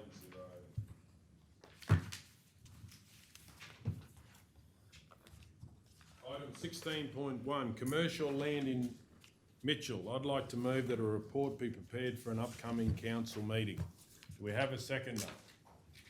Councillor Burkett. Any opposition? I have a question. Please go ahead. What's in relation to, Mr Mayor, Haven't we previously done this, and there is commercial land available? No, this is about finding out about extra land and obviously having, making the community aware. Obviously, we'll get a report back to see, we've obviously got some commercial land, finding out what extra commercial land is available if we want to make more blocks available, and then looking at selling some of our commercial land that we've got and making sure the signage on the highway is about everyone in the community knowing about a process and being involved in the process. So if they wish to be involved, everyone can see it. We don't have a local newspaper. So first is coming back to council with, is there other commercial land?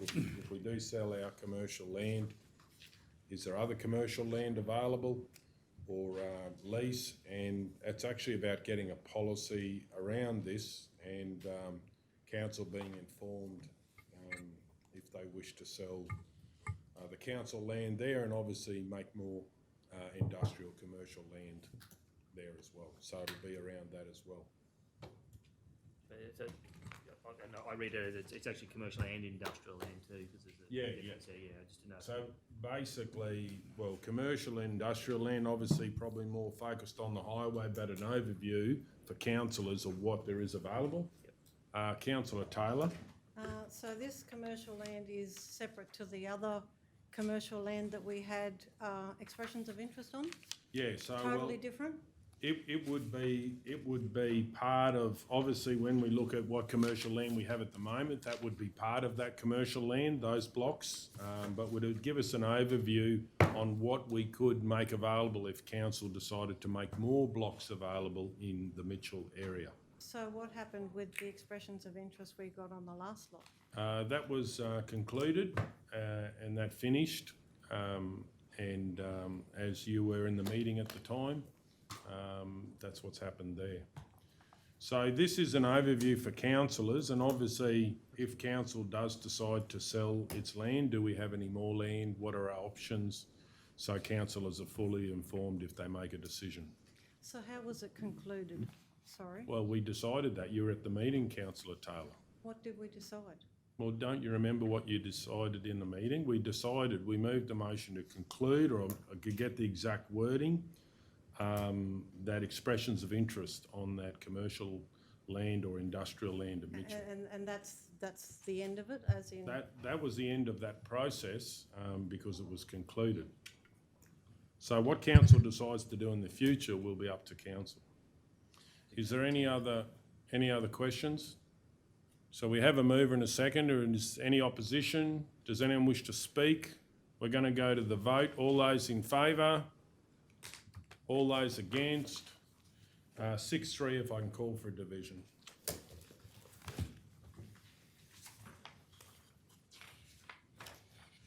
Item L1, annual review of delegation of council powers to the position of the Chief Executive Officer. The white one's late.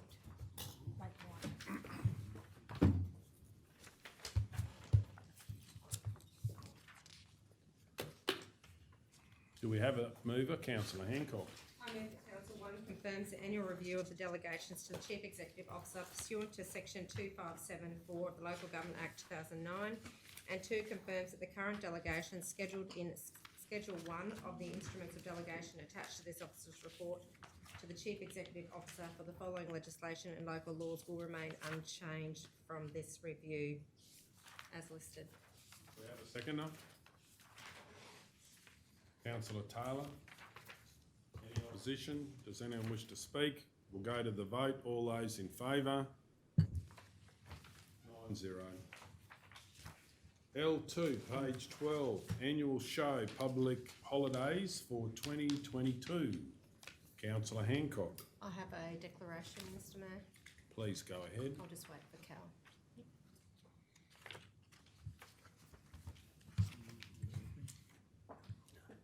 Description is annual show public holidays for 2022. Declaring council is myself. Related party is Stephen Hancock. He's my brother-in-law.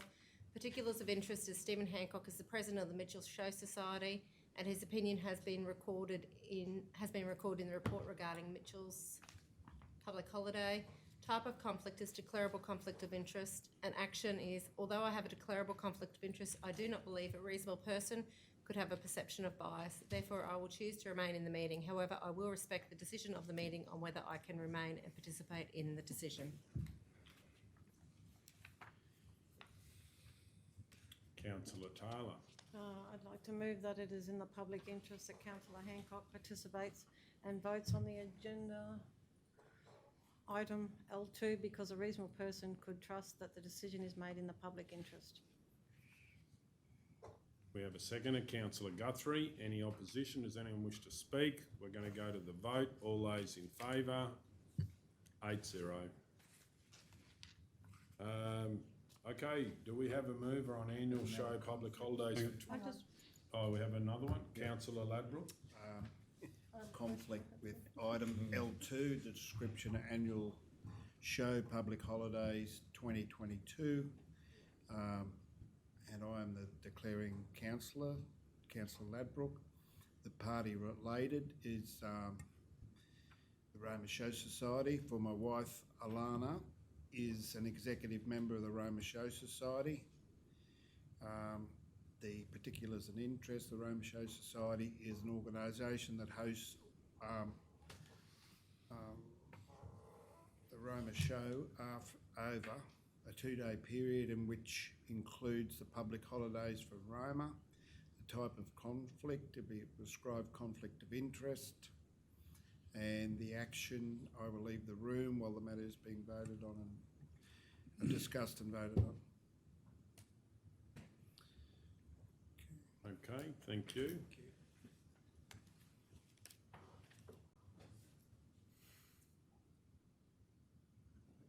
Okay, do we have a mover on this motion? Councillor O'Neill. I'll move that the Chief Executive Officer make application for ministerial approval for the following special holidays.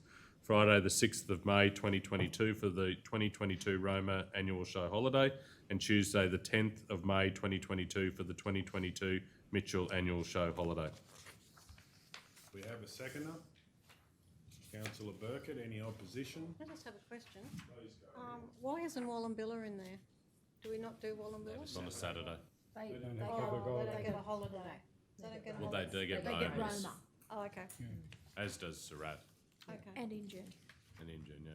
Oh, they all get Romas. Yeah. Oh, thanks. Okay, righto, so we've got a mover and a second. Any opposition? Does anyone wish to speak? We're going to go to the vote. All those in favour? 8-0. I'd also like to move a motion that council write to the 3 shows in the Maranoa and ask them for expressions of interest of in-kind support that can help with council support of in-kind support about people power in which to help take the burden off volunteers to take the burden off volunteers and to deliver successful shows in 2022.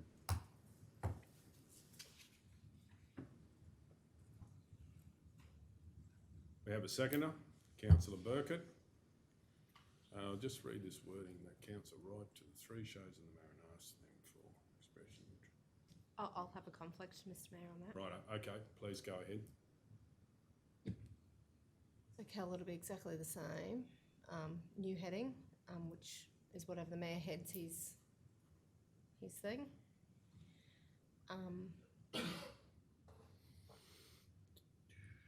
Should we just get the actual motion right first?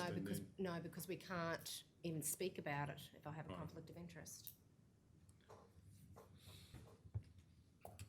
So it's great that we'll do, description. Declaring council as myself, related party will be Stephen Hancock. My brother-in-law, in particular of interest is Stephen Hancock, is the president of the Mitchell Show Society.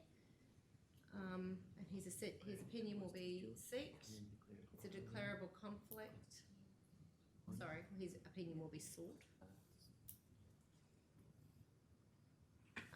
And the action is that I will leave the room while it's been discussed and voted on. Well, we're going to have to get Councillor Ladbrook back yeah. here to understand that there was a motion that he now, because he's not privy to this. Yeah, Oh, I see. it's a really good point. Yeah, I was just saying the CEO. Oh, did you? Yeah, Yeah, as I said, the we're same about concept, to- we get Councillor Ladbrook in to declare and go again. It's a new item, so.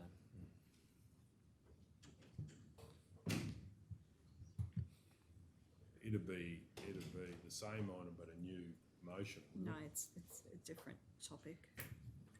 One was about public holidays. Which is why I didn't have a conflict, but this I will have. Yeah. Okay, Councillor Ladbrook, I've just moved another motion. Added an item to the agenda. Which we probably should. Well, I was under the understanding when it's about shows that we could move a second motion. The agenda item was annual show public holidays for 2022. Yeah, and it's still a very related subject. It's about actually the shows for 2022. That's But why. this is about writing, isn't it right? We have a legislative requirement with public holidays. This is about public holidays. Yeah, that's right, but the title of Roma shows holidays for 2022, I've always understood that you could move more than one motion about that and they don't have to be. It's not related to the matter on the agenda. I would say that I think it is So related. there's a new item that's been added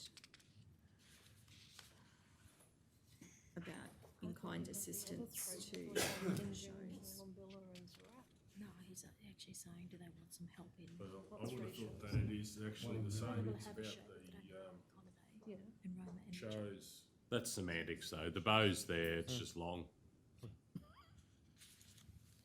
Yeah, depends how long the bow is, I suppose, but Long.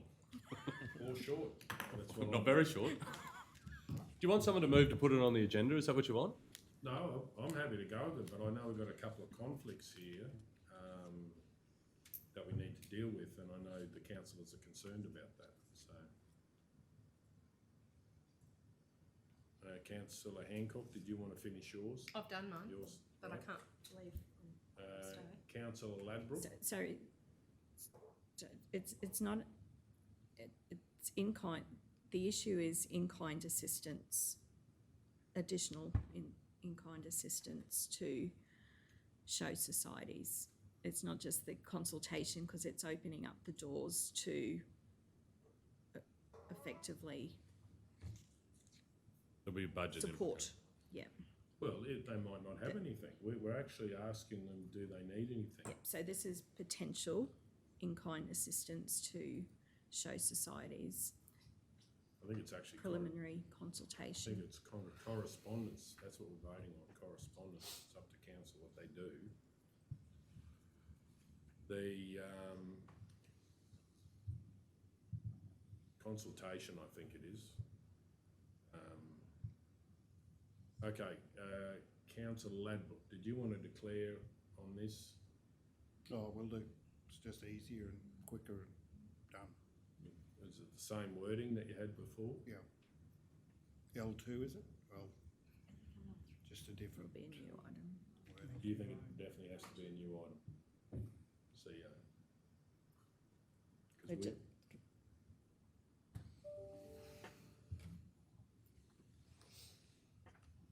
Okay, so I'd like to move that this goes on the agenda as a new item and be dealt with next. We have a seconder, Councillor O'Neill. Any opposition? We're going to go to the vote. All those in favour? 9-0. Okay, so Councillor Ladbrook, did you want to just, you want to say that again?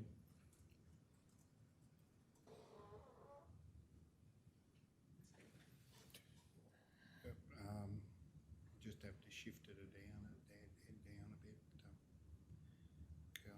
That's it, ready Yes, to go. read. That's it, ready to go. That's it, right. Oh, yeah, sorry. Do we have a number for the new item or not yet? No. We don't have a number yet. 2.1. No. The item description, preliminary consultation with the Maranoa Show Societies, potential addition in kind assistance. I, George Ladbrook, are the declaring councillor. The related party is my wife, Alana, is an executive member of the Roma Show Society. Particulars of interest, the Roma Show Society is an organisation who hosts Origins. The Roma Show Society will be approached for feedback, type of conflict, prescribed conflict of interest, and the action. I'll leave the room while the matter is being discussed and voted on. Okay, righto. Thank you, councillors.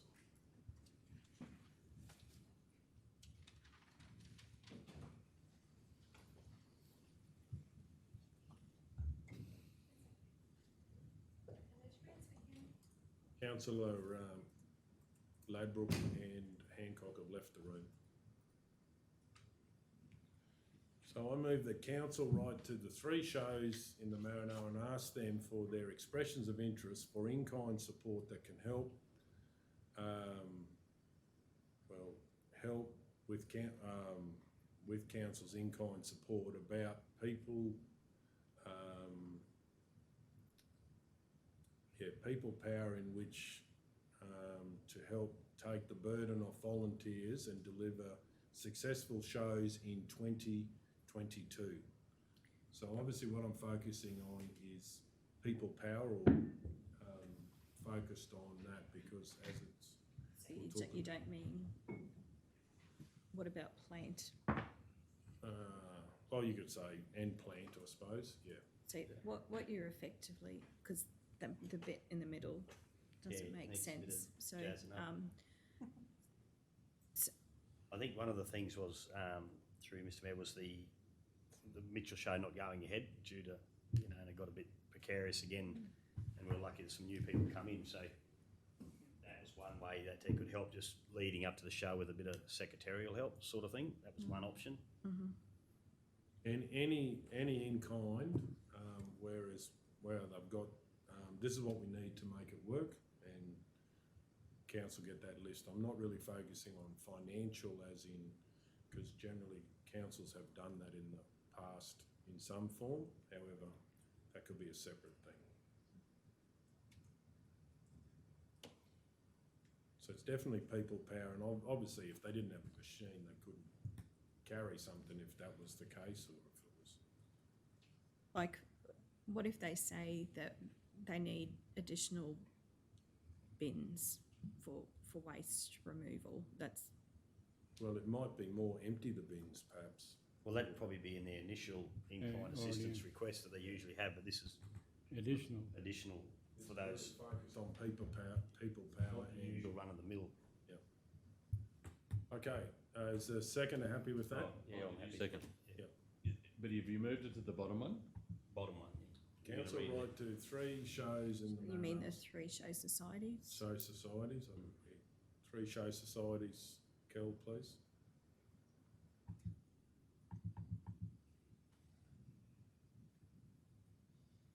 In the Maranoa, seeking their advice regarding any additional in-kind assistance, people power and plan they require from council to deliver a successful show in 2022. Another C in successful. Yeah, okay, I'm happy to go with that. Is the second happy with that? Yeah. Any opposition? Does anyone wish to speak to it? All those in favour?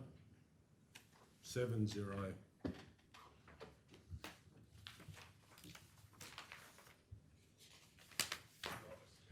Yes, please.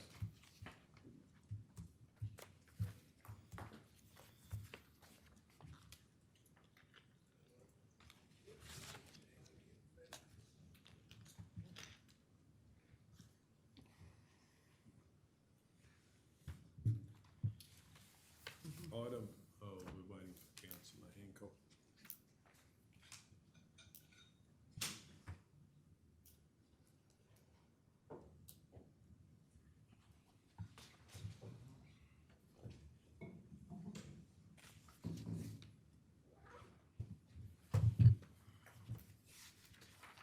L.3 2021 LGAQ Bush Councils Convention. Do we have a mover? Councillor O'Neill. I'll move that Council 1 endorse the attendance of Councillors Hancock and Taylor on the 2021 LGAQ Bush Councils Convention on the 3rd to the 5th of August 2021 in Barcaldine. 2, draw applicable registration, travel costs and accommodation costs from attending councillors' conference budget allocation if sought. Do we have a seconder? Councillor Burkett. Any opposition?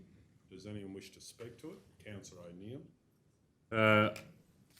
We held a incredibly successful Bush Councils convention, hosted it in fact only 2 years ago, which brought together all of our colleagues across regional Queensland that are in local government, and I certainly got a lot out of it, and I know that the other attendees did as well. I hope that the Barcaldine one is bigger and better than what we hosted here, and we need to get behind it. And having 2 councillors attend, and Mayor, I would have been happy to move all of the other councillors to attend as well if they so wished and were able to fit it into their diaries. I think this is a great opportunity, one, to ensure that we have a presence there as Maranoa Regional Council, but also to support an initiative that is tailored specifically to the issues that face councils like ours right across regional parts of Queensland. So I'm very happy to move the resolution today. Okay, we've got a seconder. Any opposition? Does anyone wish to speak other than Councillor O'Neill? We're going to go to the vote. All those in favour? 9-0. Item L4, Research Report ID Profile. Do we have a mover? Councillor O'Neill. I'll move the council accept the proposal from ID Consulting Proprietary Limited to produce a Maranoa health check. Cost of $12,100 including GST, from work order 14478.2538.2001, business development analysis. And 3, council authorise its chief executive officer to sign the agreement. Do we have a seconder? Councillor Hancock. Any opposition? Have a question. Please go ahead. Manager Ed, the $12,100, how long is that? Is that like a 12-month plan, or is it? No, sorry. This is a piece of work, so it's ID Consulting. It's just a one-off thing? That's a one-off thing, yeah. It's what you pay for the work. Should conclude it in a month. Okay, thank you. Okay, does anyone wish to speak to the motion? Then we're going to go to the vote. No one was opposed to the motion, so we're going to go to the vote. All those in favour? 9-0.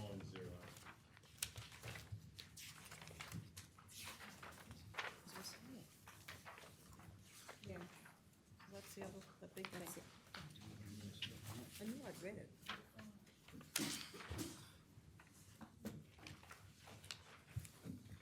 Item L5, Funding Application, Safer Communities Fund, Round 6 Infrastructure Grants. I would like to move that council... So can I just clarify, councillors, that you've got, everyone's got their one that was distributed?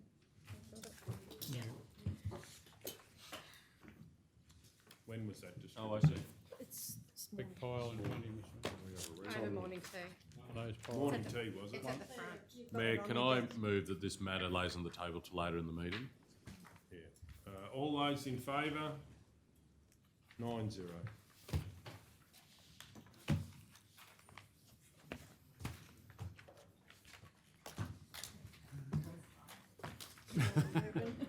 Thanks for coming though. It's not far to travel, really.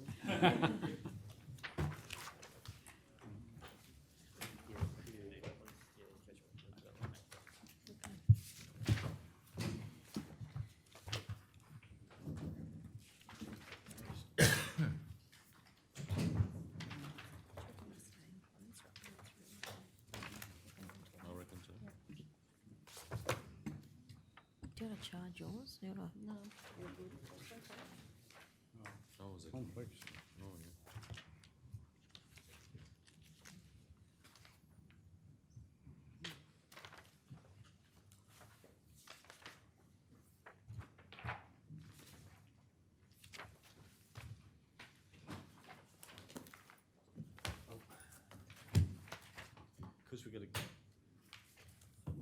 issues with the second one.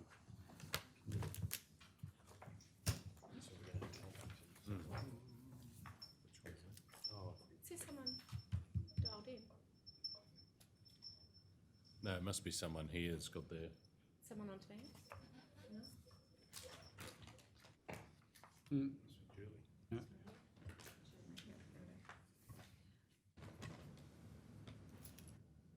Are we declaring conflicts before we go into close, Mr Mayor? Yeah, we will have to.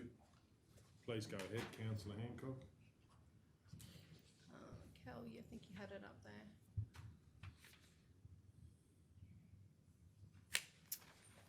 So I'll declare a conflict of interest on LC3 Draft Operational Plan 2021 to 22.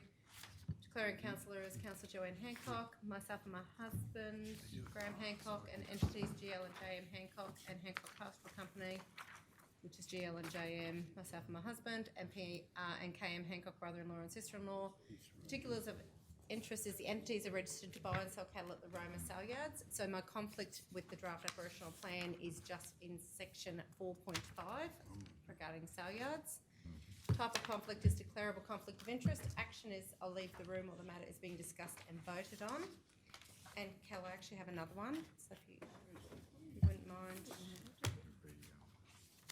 So, Mr Mayor, I'm assuming when we do this, it will be able to segregate out and vote on them separately. Yep.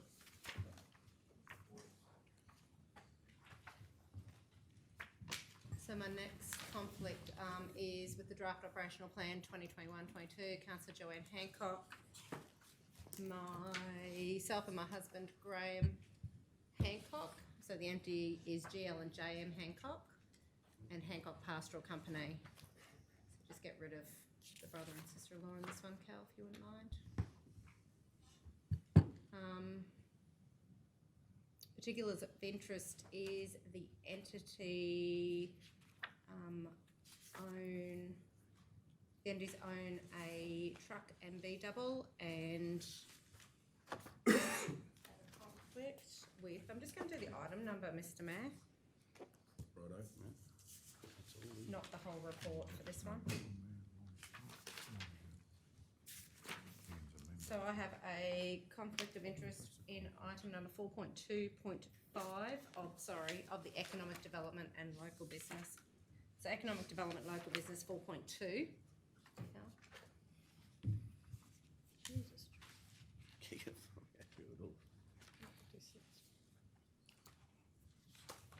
And it's with item 4.2.5. Where it states that annually fund the Roma sale yards industrial precinct initiatives.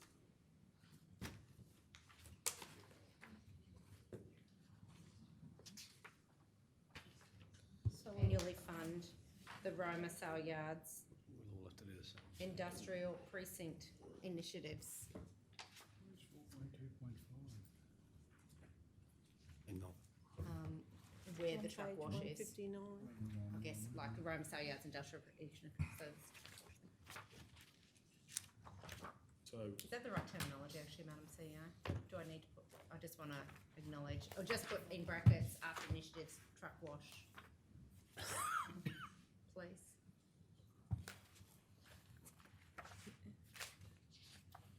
Or truck, what do we call it, the wash down bays or truck wash? Truck wash. Yep. So Councillor Hancock, do you have close associates or family that use the truck wash, or are you just Myself and my declaring- husband.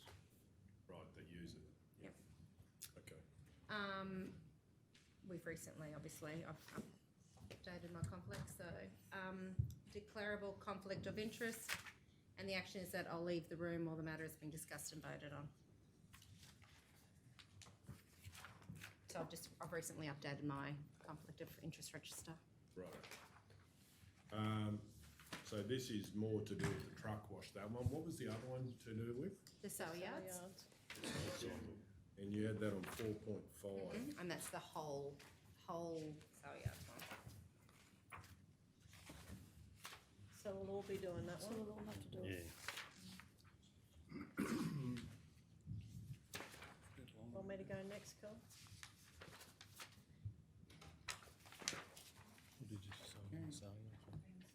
I've already done it. Oh, you'll get out.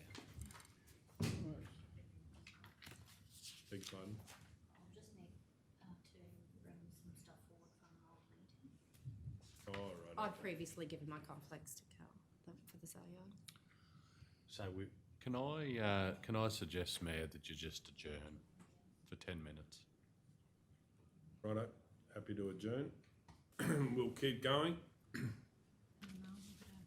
LC3,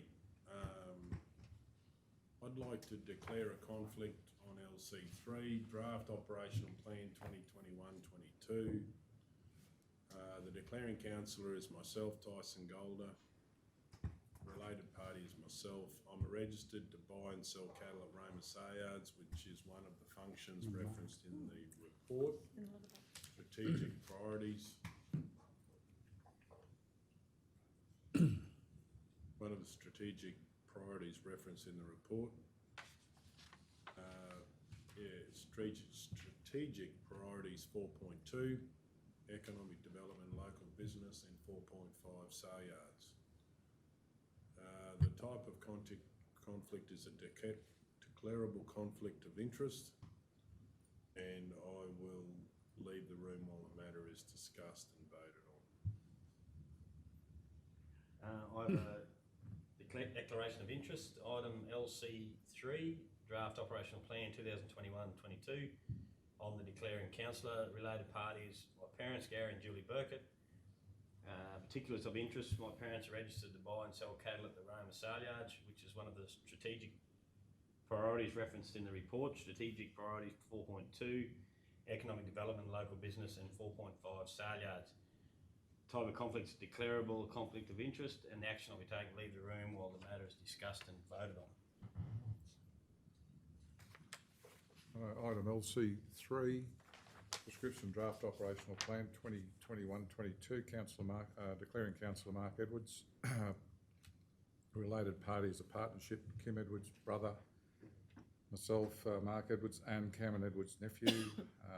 Particulars of the interest of the partnership is registered to buy and sell cattle at the Roma sale yards, which is one of the strategic priorities referenced in the report. In brackets, strategic priorities 4.2, economic development and local business, and 4.5, sale yards. Type of conflict is declarable conflict of interest, and action is leave the room while the matter is discussed and voted on. I too have a conflict of interest, LC3, Draft Operational Plan 2021-22. The declaring councillor is myself, Wendy Taylor. Related parties is company Laoshi Proprietary Limited. Peter and Wendy Taylor are the directors of that company. The company is registered to buy and sell cattle at the Roma sale yards, which is one of the strategic priorities referenced in the report. Strategic priorities 4.2, economic development and local business, and 4.5, sale yards. It's a declarable conflict of interest, and I'll leave the room while the matter is discussed and voted on. I too have a conflict of interest in item LC3 in the draft operational plan 2021/22. The declaring councillor is myself, Councillor Julie Guthrie.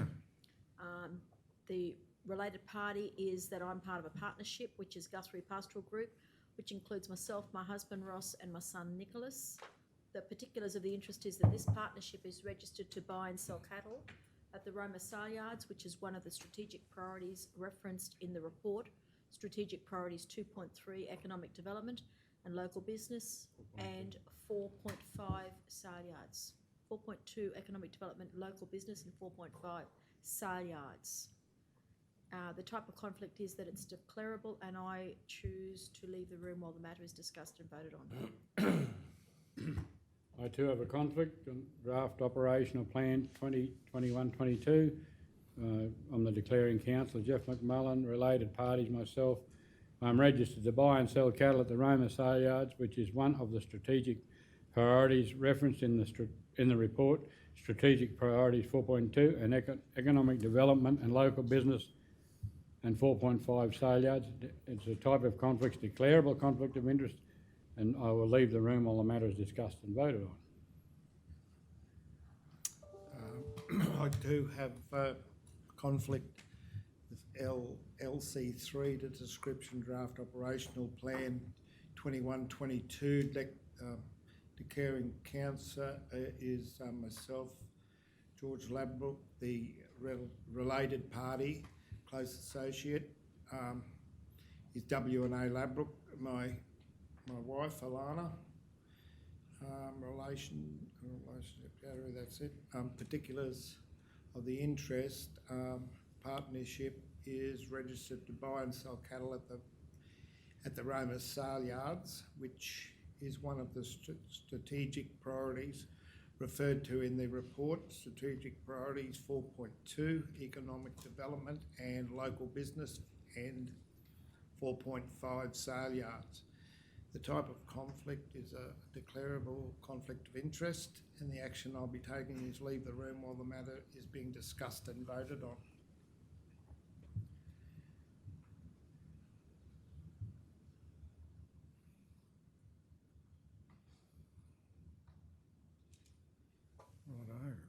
Righto.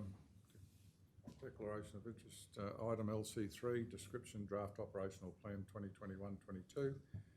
Declaring councillor Mark Edwards, related party is myself.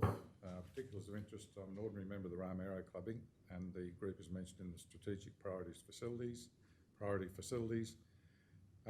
Report airports on pages 159 and 179. Type of conflict is declarable conflict of interest, and action will be leave the room while the matter is discussed and voted on. What else?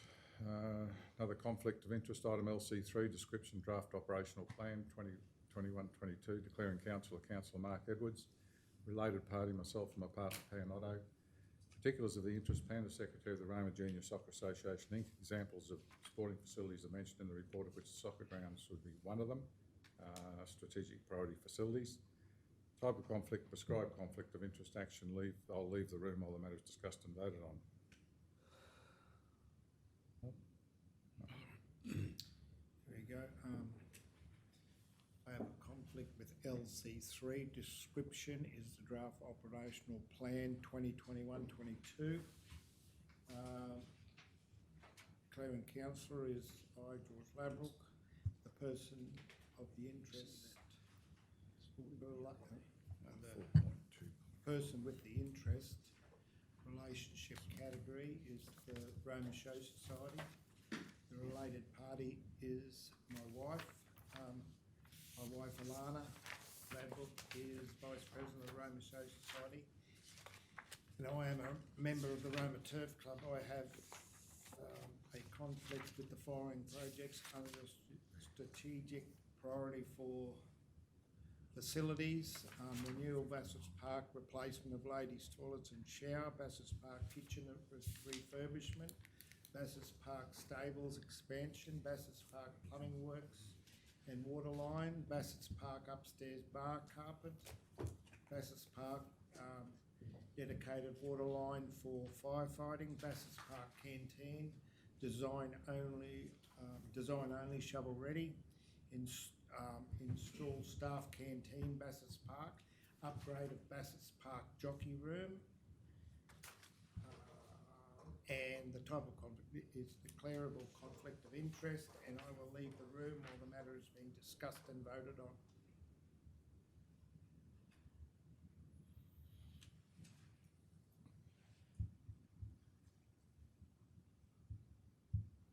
There you go.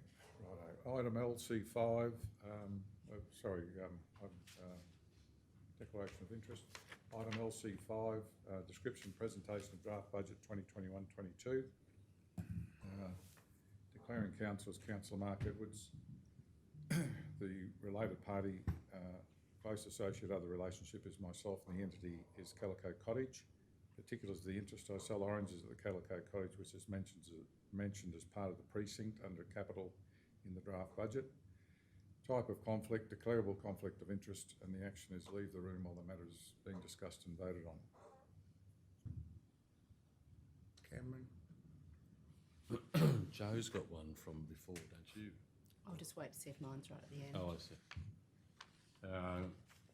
I've got a declaration of interest on LC3 at the draft operation plan 21-22, declaring councillor as myself. The related entity is Golden West Apprenticeships. particulars of the interest. I am a non-executive director of Golden West Apprenticeships. A strategic priority for 5.3 human resources and leadership, specifically corporate plan reference 5.37 traineeships and apprenticeships, as Golden West Apprenticeships is specifically referenced as a registered training organisation the council could work with. The type of conflict is a declarable conflict of interest, and the action I'll be taking is to leave the room or the matter is discussed and voted on. I'm going to declare a conflict of interest in LC4, Register of General Cost Recovery Fees and Commercial Charges. The declaring council is myself, Wendy Taylor. The related party is myself with the entity Roma Clay Target Club Incorporated. Particulars of interest, I'm the treasurer of the Roma Clay Target Club Incorporated. The report relates to the fees and charges for caravan parks. I have a declarable conflict of interest, and I'll leave the room while the matter is discussed and voted on.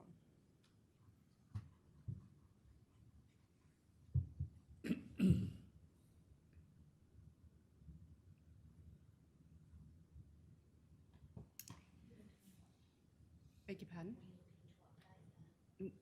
No, it just didn't start there, Cal, and I was the first off the ranks. So. I have a declarable conflict, item LC3, Draft Operational Plan 2021-22. Declaring councillor... Oh, because I've already... I did them and then we adjourned for everyone else. Oh, I'm covered. Good. Perfect. Thanks, Kel.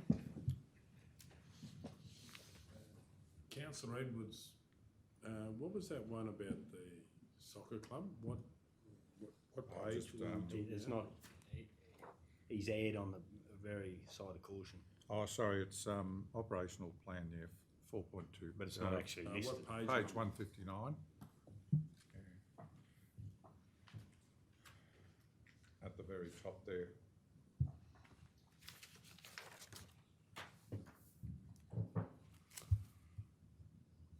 On the left-hand side, on the left-hand column.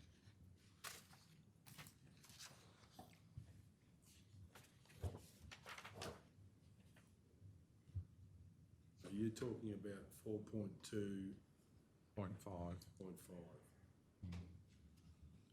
Yeah.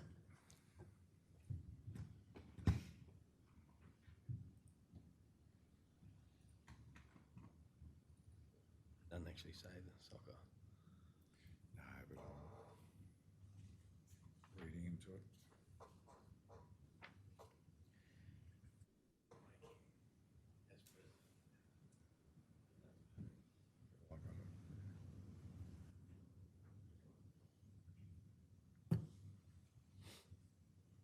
So there's not actually in the 21-22 except for what we aim to do.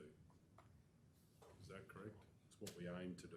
Yeah, I've taken a little bit longer than that one. I've just taken that as an example, basically. Yeah, right. Okay, I understand. Do we have any other conflicts, councillors? Would there be any more? No. Okay, we have the, anyone want to go into closed? Councillor O'Neill. Move in accordance with the provisions of section 254J3 of the Local Government Regulation 2012, the council resolved to close the meeting to the public to discuss confidential items that its councillors consider is necessary to close the meeting. In accordance with section 254J5 of the Local Government Regulation 2012, the following table provides the matters to be discussed, an overview of what is to be discussed while the meeting is closed, as tabled. Can we just slowly, Cal, just scroll to make sure we're happy with the overview? I haven't. Have we got to do conflict? Because I didn't do a conflict for Humphreys Road. So these ones are enclosed, I think, Mr. Councillor Mayor. O'Neill. So Mr. Mayor. Humphreys Road. You just missed one. righto. Humphreys Road, C10, LC10.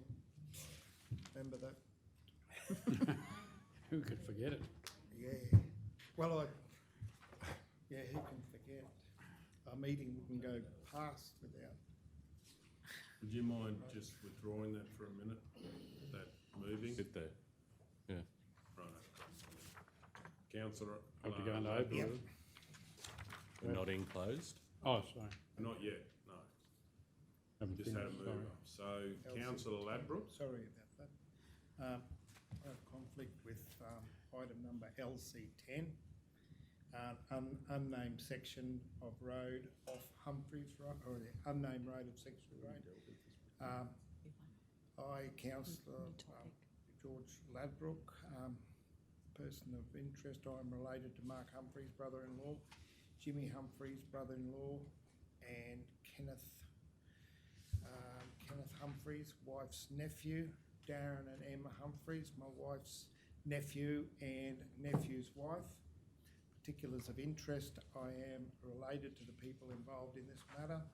The type of conflict is a declarable conflict of interest, and the action I will take is leave the room while the matter is being discussed and voted on. Okay, thank you. Okay, back to councillor O'Neill. Sorry, can I just confirm something? I just want to... Sure. Excuse me, did I... How many of those airport ones did I do? I'm just... I think I just did one, didn't I? The airport. Was that LC3, wasn't it?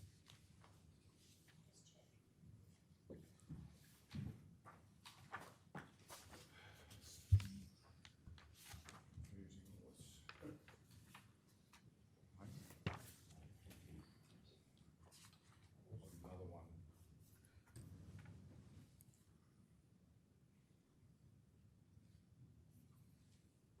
I did LC3, LC5, and LC3, LC5. Within LC3, I did airports, so that would have covered me for all the airports, wouldn't it? Yeah. Right. It's all good. Thank you. Okay, councillor O'Neill.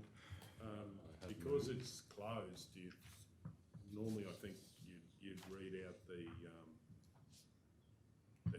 headings and the description, I think, at least, wouldn't we?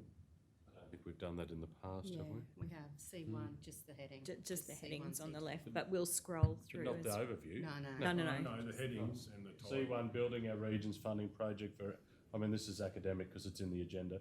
C2, Racecourse North Estate, Injune land for sale. C3, application for conversion of tenure lot 208 on Y2211.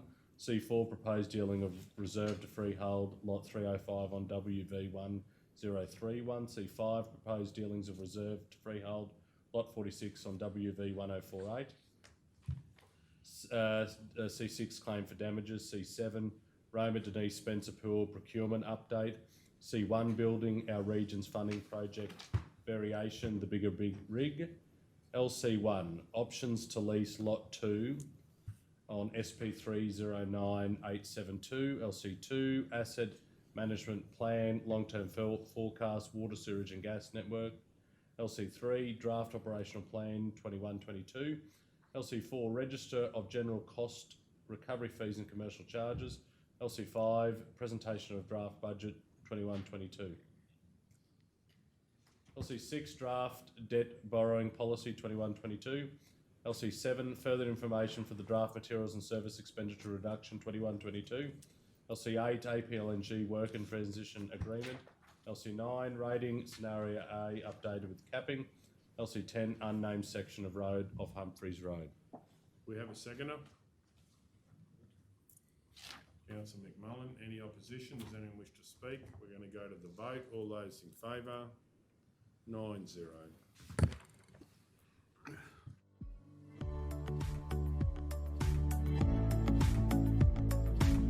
I've just got a question. Like, my main concern is that can we put in, if we go for this grant, can we put it out to the community what streets they want done?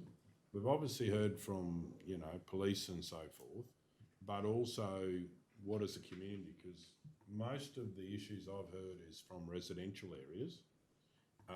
So can we, go for this 500, and then also, like normally they'll have, this is our concept, this is what we want to do. We're going to firm up the actual parts. It's not going to make any difference, it's where it is. And we actually say that'll part of community consultation that, people that have been affected, where do they think they should be? Yep. Is there any issue doing that if council decided? I don't believe so. Look, I think being the nature of CCTV in the public space is that it'd be fairly prudent for us to go to consultation with the public to determine if the feeling around that, with the full knowing that there's going to be people that are going to want it and there's going to be not people that are not going to want it, and how we can, if at all possible, through a privacy impact assessment, how we can manage it. Is that manageable to be able to achieve that? So I think that would be definitely part of the scoping getting the scoping going out and say, okay, this is what we're planning on doing, and getting that feedback where it impacts those people in those private areas. So, and that feedback, how we can, if there's definitely additional areas outside of what we're nominating as a pilot program, where else we should be going with as well.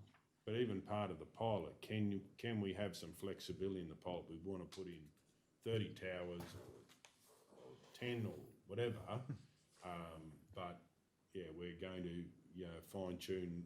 We'll go out and do it while that's happening, and we can update it. So does that have the flexibility in the grant to be able to do that?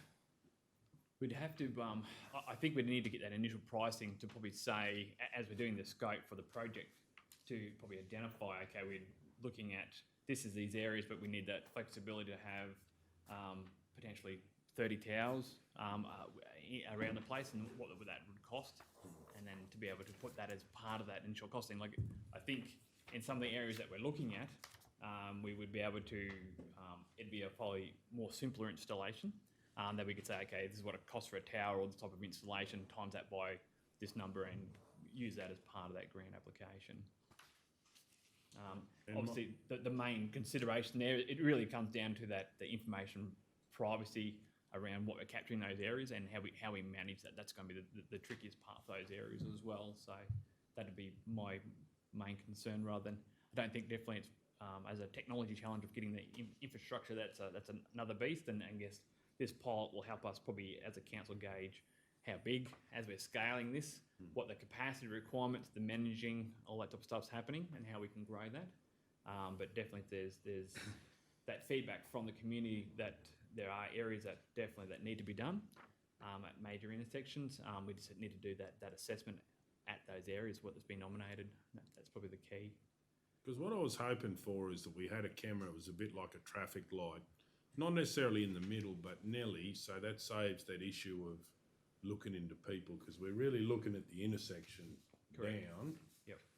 And I was just wondering, because it's major project to council, whether, for instance, infrastructure and say Cameron Hoffman's team should not be involved in, like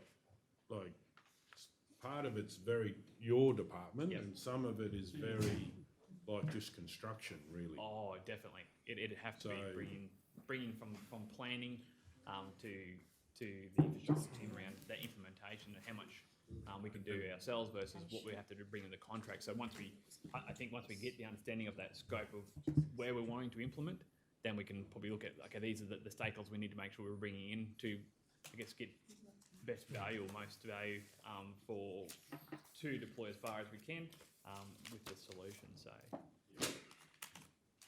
Councillors, what questions have we got? So does that mean that we can put it in and ask for some flexibility around that? Well, I would, there's probably a few things we could probably do is with that scope. I would say that we would look to have at least a nominated number as part of that scope of solutions. So we would be looking at putting in fixed or mobile stations. Mobile stations, I think, will have a part to play in this as well, helping us making that determination.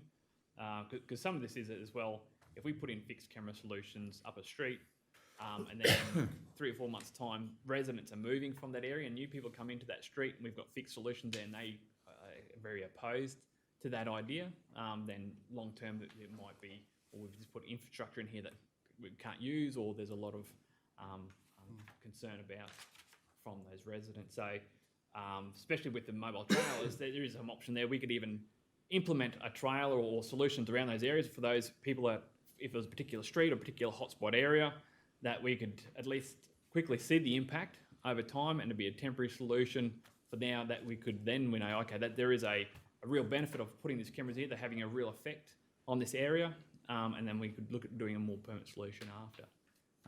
Or it might be just a matter of that some of the crime that's happening in this area is just cyclical. That's only happening during a school holiday period or something like that, or it could be, if we look at the crime data that's happening at the moment on the QPS site, that does seem to have a bit of a ebbs and flows. So we could be targeting areas that are hotspots during certain periods as well, with flexibility there. So because my question is, I think the trailers might actually annoy people more than just a big high camera and just not in people's face, you know, and just intersections. Yep.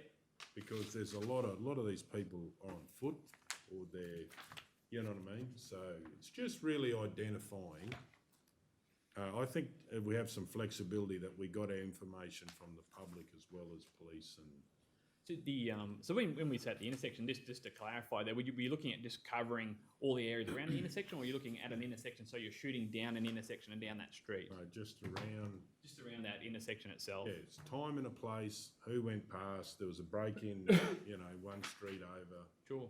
Really, so it's not really in people's face, it's actually just saying, and anyone, I think 90% of people say it's a safer place, I can walk, I can do that because there is someone, because people do avoid crime areas where there is cameras. I mean, that's what they do. Definitely, I think there's data support around with the higher risk of apprehension through capture of data. Then that's definitely how I know the UK and that do a lot of their modelling there. But yeah, definitely, I think with that clarification provided there around the camera working just above the intersection, only capturing what's going past, so we're avoiding residential properties. That will probably be a lot easier to probably potentially pull off rather than a camera going down a street. So we could definitely look at that as part of that scope. Yeah, I think we probably have a look. I think, as you said, with consultation with the public to look at some of the high risk areas and probably couple that with the QPS data. That will probably help us identify where we get the best value and impact from these as outside the CBD areas as well. Councillor O'Neill. Just through the chair, Ruben, on page 3 when it talks about the proposed pilot area for Roma covering major intersections around the CBD, I know on the map, you know, it's highlighted there. Is that all of the intersections? So around the CBD, it's the main ones that we've probably identified with some discussion with the QPS. They recommended the Bowen Street and McDowell Street roads up the main street in the Roma CBD is probably where the biggest hotspots. So is that 1, 2, 3, 4, 5, 10 cameras? So one thing we probably just need, it's probably not so much 10 cameras. It's looking at that. We wouldn't be able to put a camera at the end of the street there and actually get everything we need because we've got trees in the road, etc. So it's probably looking at, we could be up to of like maybe 20. So I'll try. It's 10 intersections. Sorry, yes. 10 intersections that would be covering. And I'm pleased to see that because I had a business owner and. I won't look at the business owners here because you all think you'll have a conflict in a minute, but a business owner contacted me this week about this issue in the CBD, and they expressed some appetite and wondered if council would explore it with other businesses, that there is a partnership where council funds it, but it's a, you know, dirty word, but levy on the rates to be able to fund CCTV in the CBD of Roma. And I said I'd raise it today, knowing that this was coming up. So I don't think we can, I just throw it out there for consideration because I know if we got to a point, there might be a few people in the room that would want to get out. But I don't want us to think that there aren't businesses that believe that we need CCTV cameras in the CBD of Roma, because there are. Well, especially I know there is discussion around, I know a lot of businesses probably can afford or have put in their own cameras, but the primary focus for a business to put in a camera is not necessarily always from a public community safety or traffic management or event manager. It's more around protecting their assets inside their shop, their staff, and a lot of times that's where they're focused. If we have we're looking at providing a strategic network or infrastructure around. We start saying, oh, this shop here has this one at the moment, and we start to have holes if that shop or that owner moves on or that changes hands. And also there's no, unless if we have one large network there, it's when the police have an issue, it's one place that they can come. We know the quality is going to be a certain standard. We know that the visual is going to be certain, and even the retention, how long we keep it. We've developed policies around how long and what governs that, how that information's changed hands, who's looking at it, etc. So from the public perspective, they can be reassured how that data and information is being managed. So, any other questions, councillors? My thing is that the people that have been broken in repeatedly, residential, are so upset. Yep. I think they will tell you if you go out on Facebook and say, tell us the streets. Yep. And I think they'd be disappointed if we stuck it all in the CBD or, get a bit of, it's not going to fix everyone's problem, but they're going to say, wow, even just walking around, I think kids will feel more safe and also behave more. But yeah, that's something that, Ruben, those cameras in those private shops would be private.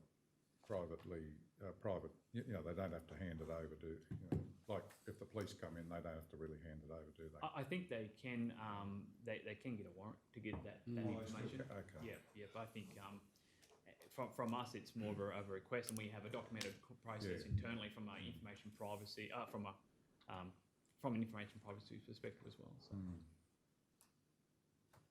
Okay, Councillor Hancock. Through Mr. Mayor, I just need to clarify that basically we have not decided where we're putting the cameras tonight. We're deciding that we're going to put an application in for some funding for a certain amount of cameras, and at a later date we'll determine where the cameras are going. Is that correct?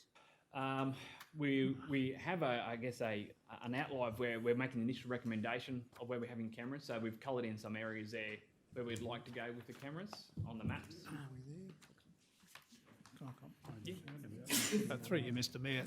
So Councillor Hancock, the purpose of tonight is to release $10,000 so we can get a subject matter expert to actually scope a pilot project for us, which may or may not include some of the locations you're talking about, depending on the bucket of money that's available.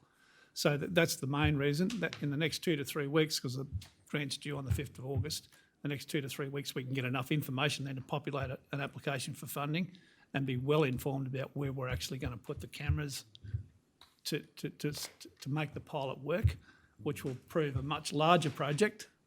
It will spread. So that's the real reason for the report today. We need to spend the next 2 to 3 weeks with a subject matter expert, like to get Westec or someone like that. Yes, so we're not deciding today No. where we're putting these cameras. No. We're deciding on an application for funding. That's it. Sorry, I just need to clarify that. Otherwise, Yep. that we might have had conflicts that had to be dealt with. So I just Absolutely. wanted to make sure I was clear. The scoping will be based on these maps. So you do have a conflict. So then I think I do have a conflict. But the other thing is, Well, they all, heaps will have. Yeah, I've got a conflict too.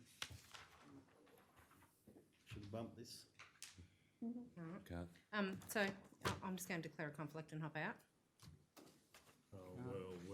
Isn't it just a summary from Ruben to say what's happening? I just ask for clarification It's and not- so that I can determine whether I think Because I have it's not, conflict or nothing's not. in cement, is it? Well, it's not in cement, but for me to go out to get a scope. So if I go, next part is to go engage with a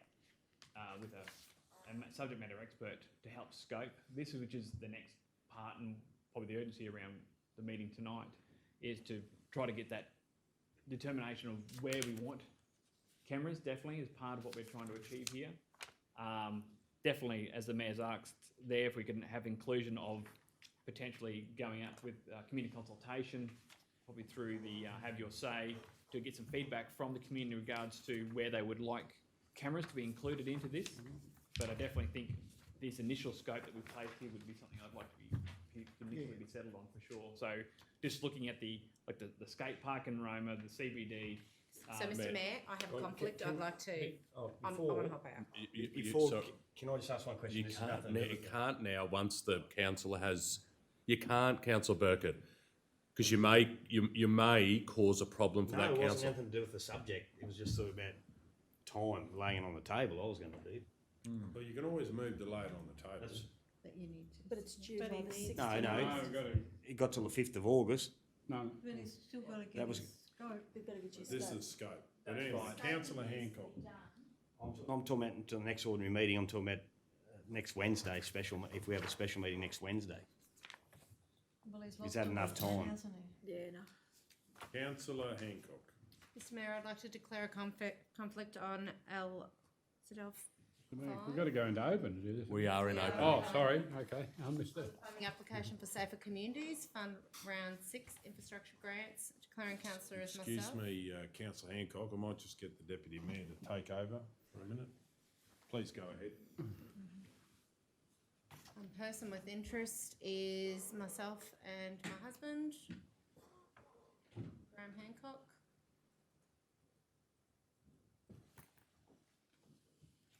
And Surat Post and News, an entity, sorry, under that would be entity Surat Post and News, Rotary Limited.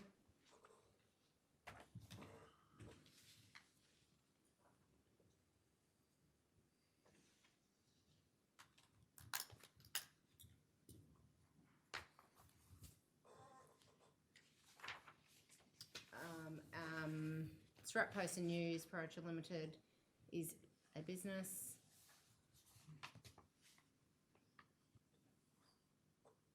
Within the CBD of Surat.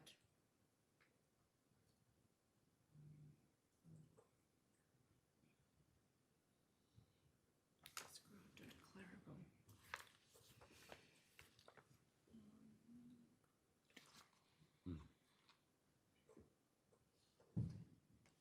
It is a type of conflict, declarable conflict of interest, and the action is I'll leave the room till the matter is discussed and voted on. You might as well do yours. Councillor Edwards. Yeah, I'll declare conflict as well.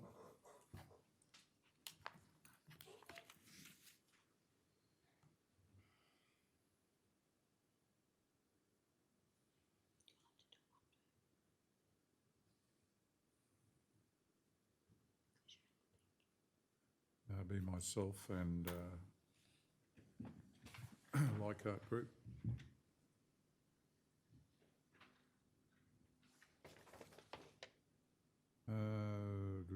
Employer.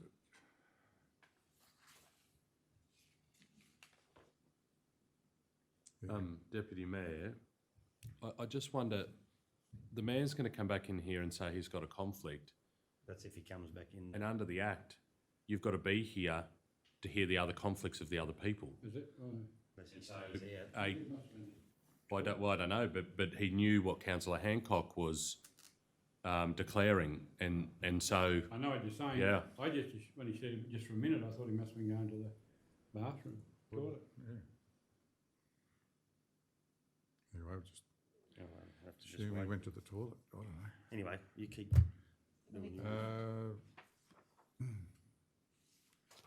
What's the relationship category? Oh, you've got it there already. Your that's employer, fine, thanks. Your employer, Councillor Edwards. Yeah, well, myself and employee, yeah. LGAQ Group, that's fine, thanks. Phil? Okie dokie. Leaving the room. Anyone else? I'll stay here for George. Councillor Ladwell. Yep. I've conflict on L5. Where are we? With the interest of, I have a building in the CBD.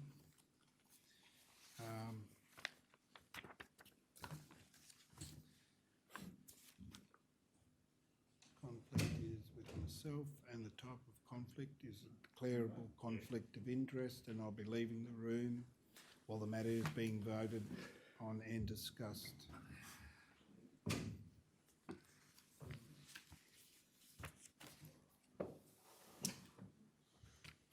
Okay, where are we up to? Oh, you got to do your Three. Yours.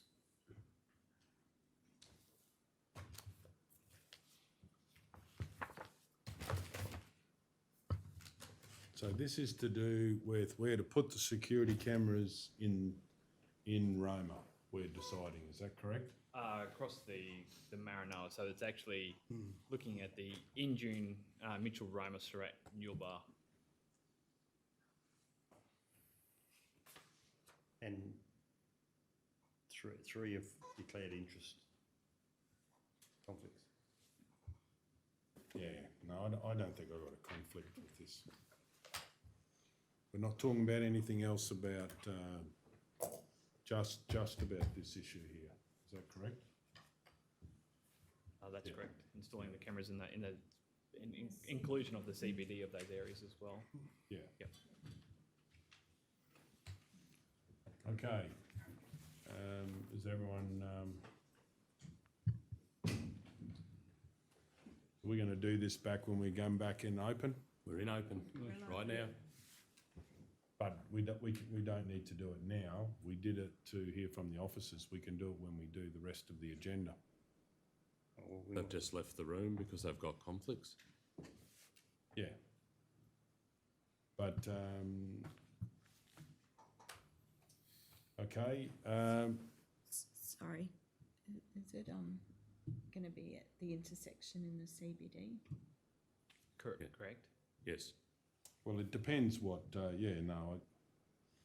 don't think it's going to, won't, we have multiple protection in that area, so I don't think it does anything for us, more or against.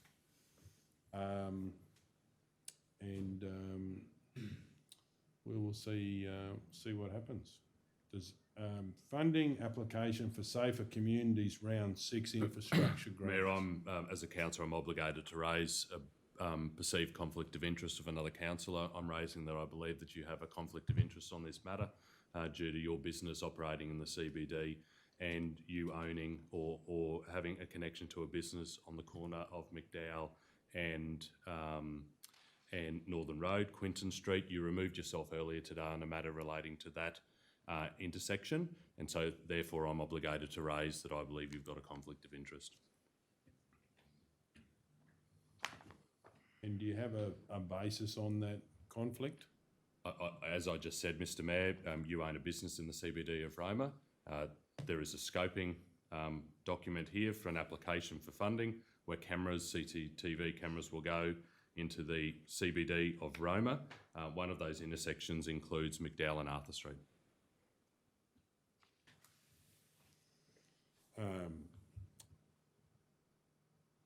Okay, so, well, I will declare a conflict of interest on L5. Can't, Mr Mayor, to get the others back, Mark? You will. Have to get the others back before you can declare it.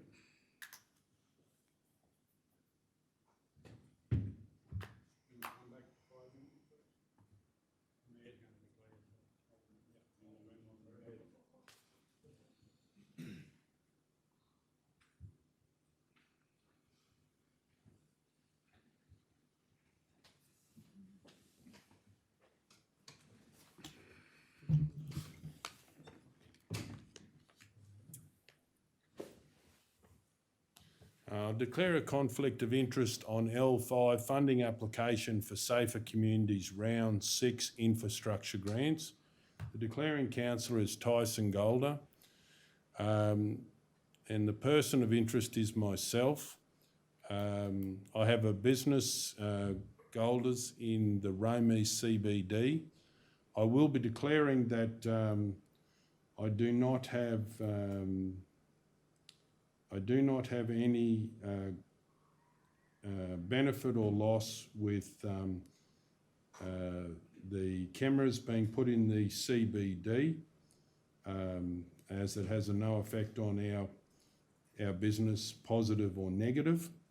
And I will be dealing with this issue by leaving the room while the matter is discussed and voted on. Okay, Deputy Mayor, if you can take over.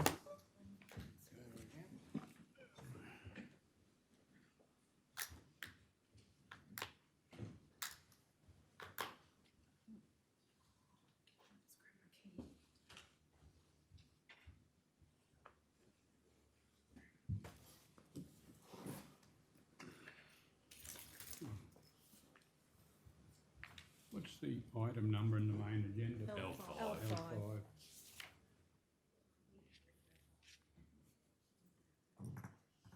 Okay, councillors Hancock, Edwards, Ladbroke and the Mayor Tyson have left the room. So we've got item number L5, subject heading, funding application, Safer Communities Fund Round 6 Infrastructure Grants. Do I have a mover, please?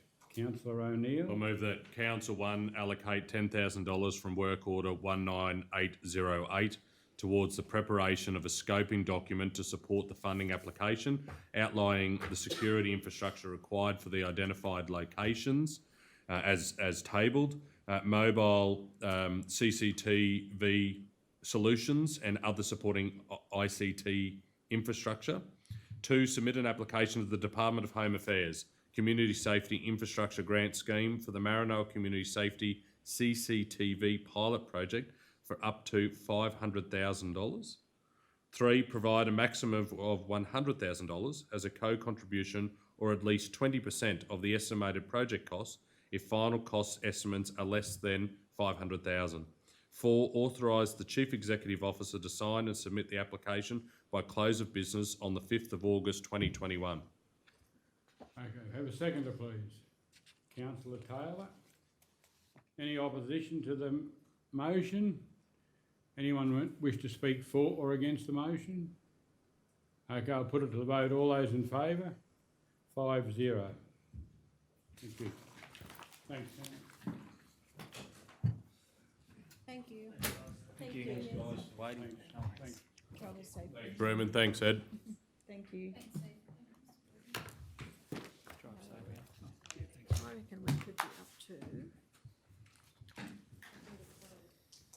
L6. Where are we at now? L6, are we? We're late, yes.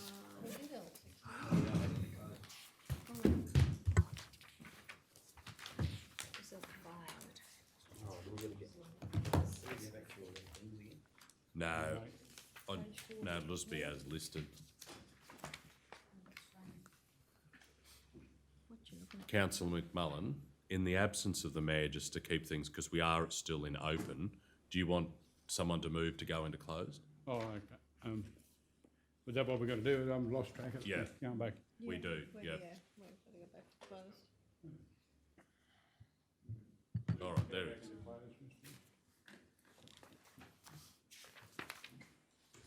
the pink. So, Kel, I know you got the... Have someone to move into closed? Looking up back yet. Oh, that won't matter. Does that matter? Well, it's just what's recorded up there.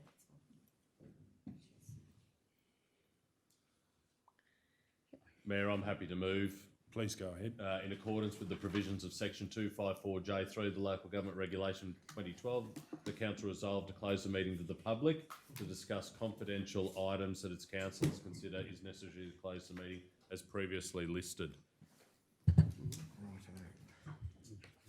Do we have a seconder? Councillor Burkett. Any opposition? We'll go to the vote. All those in favour? 9-0.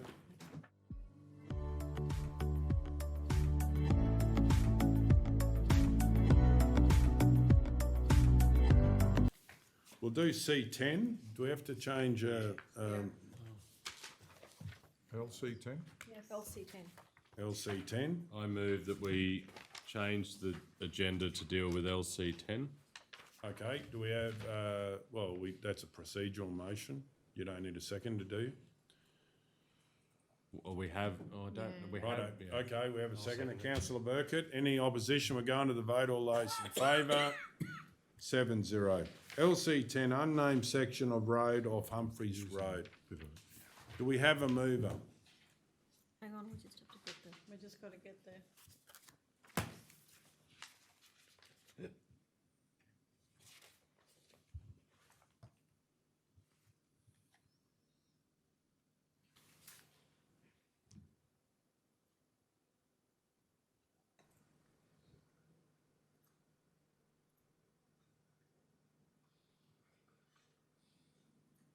Okay, I'd like to move the council receive and note the letter received in relation to the matter and the Chief Executive Officer be authorised to provide correspondence to the resident consistent with the report and any minor edits. Do we have a seconder?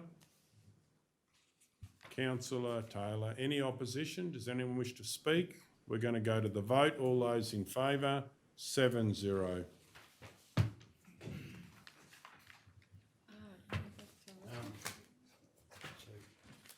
C1. Just go back to C1? C1 is pink. You thought you were going to go home early. C1, building our region's funding, project variation, the bigger big rig. Do we have a mover? Councillor O'Neill. I move that Council 1 submit a formal request for a project variation to the Building Our Region's funding body, requesting the milestone reporting for the Bigger Big Rig project to be amended, and 2, authorise the Chief Executive Officer or delegate to sign the variation form. Do we have a seconder? Councillor Burkett, any opposition? Does anyone wish to speak? We're going to go to the vote. All those in favour? 8-0. C2, Racecourse North Estate, Injune, land for sale. Councillor Burkett was first. I'd like to move that the matter lay on the table until a future meeting to consider options in relation to sale of some lots and possible incentives, including identifying a parcel for potential council development. Do we have a seconder? Councillor Edwards, any opposition? Does anyone wish to speak? We're going to go to the vote. All those in favour? 8-0. Talking about it. C3, application for conversion of tenure on lot 208 on Y2211. Councillor Hancock. I move that council advise the Department of Resources it offers no objection to the conversion of reserve being lot 208 on Y2211 to freehold tenure. Do we have a seconder? Councillor Ladbroke, any opposition? Does anyone wish to speak? We're going to go to the vote. All those in favour? 8-0. C4, proposed dealing of reserve to freehold lot 305 on WV 1031. Councillor Edwards. I'd like to move that council advise the Department of Resources that it offers no objection to the conversion of reserve being lot 305 on WV 1031 to freehold tenure. Do we have a seconder? Councillor Guthrie, any opposition? Does anyone wish to speak? We're going to the vote. All those in favour? 8-0. C5 is next, is it? Yeah, what page? C5, proposed dealing of reserve to freehold lot 46 on WV 10048. Councillor Burkett. I would like to move that council advise the Department of Resources that it offers no objection to the conversion of reserve being lot 46 on WV 1048 to freehold tenure. We have a seconder. Councillor Edwards, any opposition? Does anyone wish to speak? We're going to go to the vote. All those in favour? 8-0. C6, claim for damages. Do we have a mover? Councillor Taylor. I'd like to move that Council 1 reimburse the claimant the amount of $520 being for the cost to remedy vehicle damage quoted by Cooley's panel and paint on the following conditions. A, council and the claimant acknowledge that council are not legally liable for the incident. And B, the claimant agrees to accept the amount of $520 as full and final settlement of all claims arising from the alleged incident on 16th of June 2021. Do we have a seconder? Councillor Ladbroke. Any opposition? Does anyone wish to speak? We're going to go to the vote. All those in favour? 8-0. C7, Roma, Denise, Spencer Pool, procurement update. I would like to move that council shortlist facility design group and Liquid Blue for the Roma, Denise, Spencer Pool concept design request for consultation. Quotation, sorry, for quotation, request for quotation process. 2, invite under a deed of agreement facility design group and Liquid Blue to prepare a supplementary submission to council for the design of the Roma Denise Spencer Pool upgrade, which would include a high levels schematic plan for the facility, which incorporates feedback from the Roma Pool Community Action Group and Border Community in accordance with Council Resolution OM 02.2021/22. B, indicative costs for construction of their design vision. C, detailed quotation. 1, refinement of concept design including broader community consultation. 2, 70% detailed design and tender documentation, provisional if ordered. 3, 100% detailed design and tender documentation, provisional if ordered. And number 3, invite facility design group and Liquid Blue to present their design submission to council by way of a deputation. 4, compensate facility design group and Liquid Blue a maximum of $5,000 per company on the delivery of the design submission to council. Do we have a seconder? Councillor Edwards. Any opposition? Does anyone wish to speak? We're going to go to the vote. All those in favour? 8-0.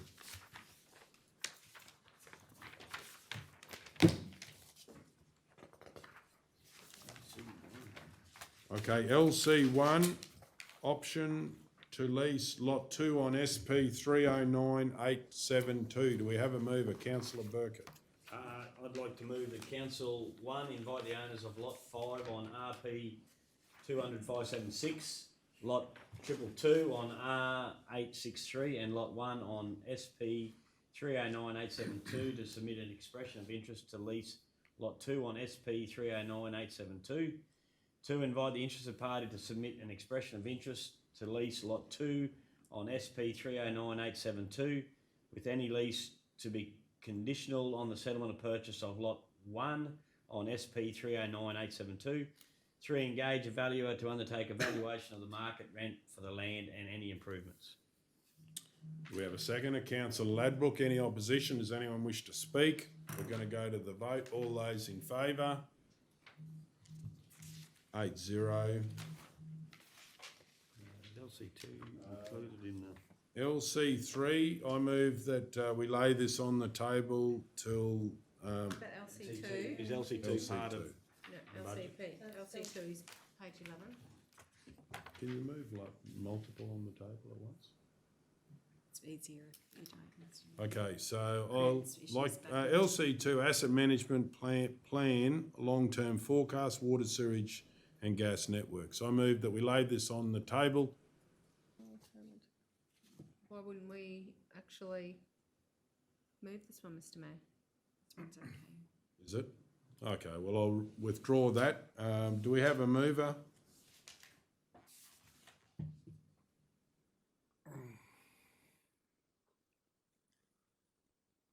Councillor Ladbroke. I move that council receive and note the long-term forecasts for inclusion in the water, sewerage and gas asset management plans consistent with the draft budget papers. And 2, continue to pursue savings and external grant programs. However, in the interim,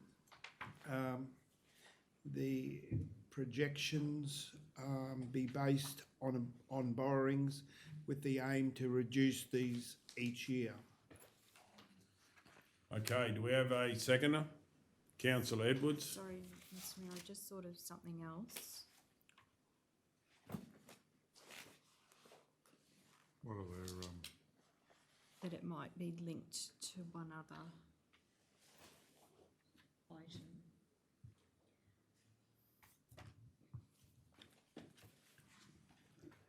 On the table. Sorry, yeah, do you mind if we lay it on the table, Sure. just because I didn't think of it at the time, my Oh, yeah. apologies, Mr Mayor. But it Righto. might be influenced by one other Righto. item.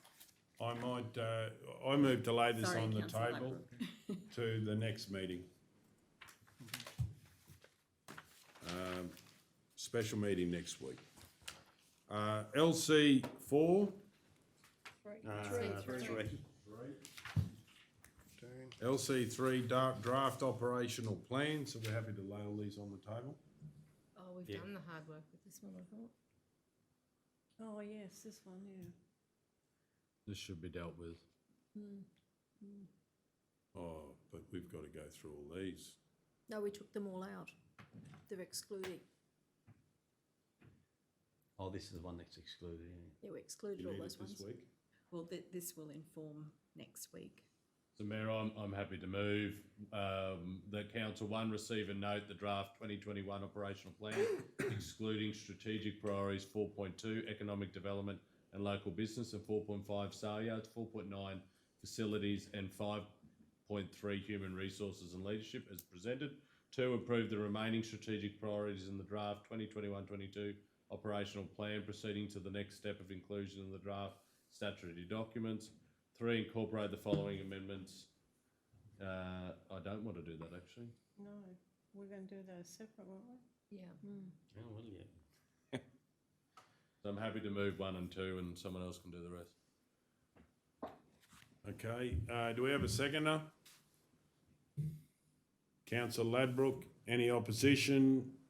Does anyone wish to speak? We'll go to the vote. All those in favour? Okay, I'd like to move, so we've excluded. No, we haven't. We're going to do them separately, Mr Mayor, so you'd have to incorporate the following amendment, and then that, and then incorporate. Yep.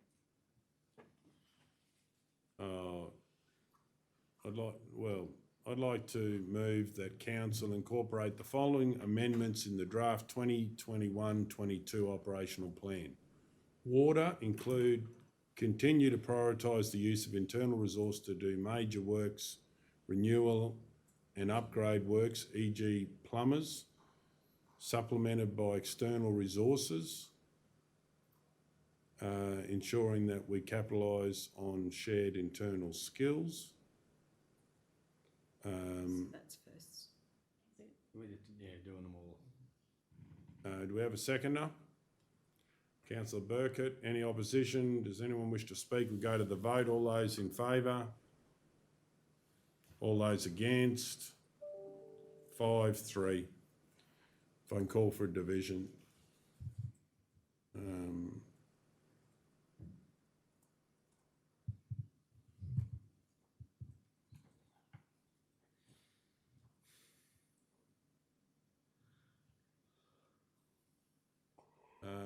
Okay, if we move on the next.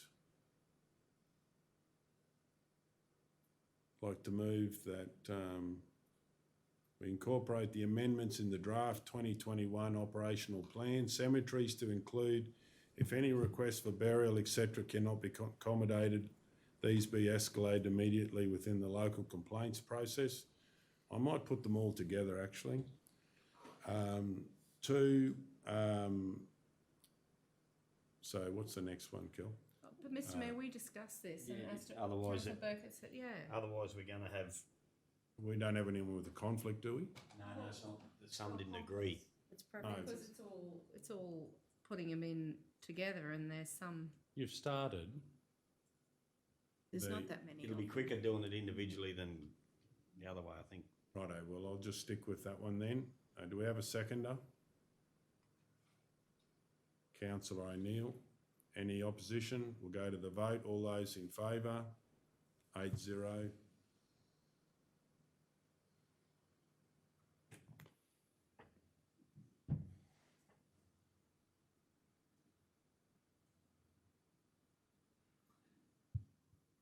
Did you actually read out that provide did you advice read to? out the second bit, did I can read it out before we finish. If any request for burial, etc., cannot be accommodated, these be escalated immediately within the local complaint process. Provide advice for council if any additional volunteer support initiatives are identified.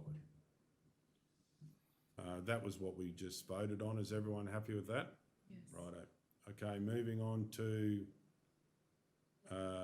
I'd like to move that incorporate the following amendments in the draft 2021-22 operational plan. Revenue collection include 2.2.10 investigate and implement SMS and email reminders for all accounts issued by council ahead of any discount period or due dates or if overdue.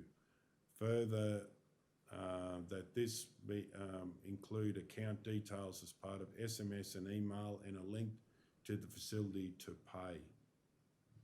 Just, or if overdue, Cal, just need to change, or due dates, or if, is what the Mayor read out.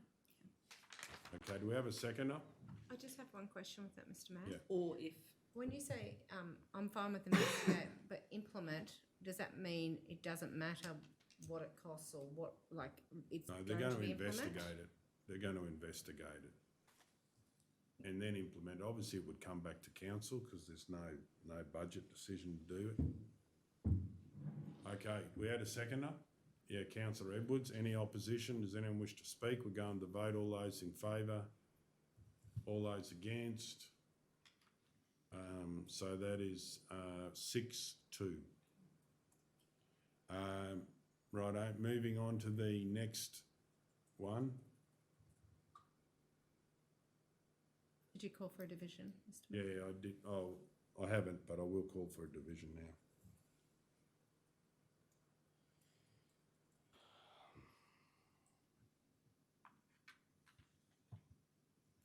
Okay, the next one would be incorporate the following amendment in the draft 2021-22 plan for gas. Do we have anyone to move on this one?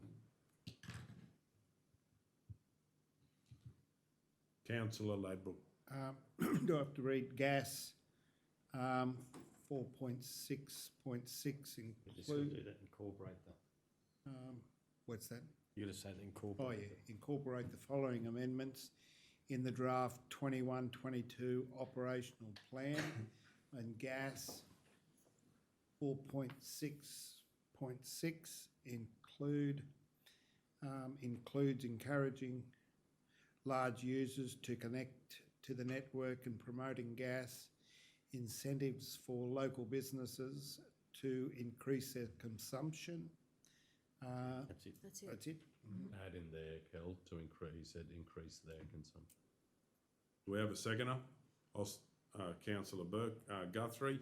Any opposition? Does anyone wish to speak? We'll go to the vote. All those in favour? 8-0.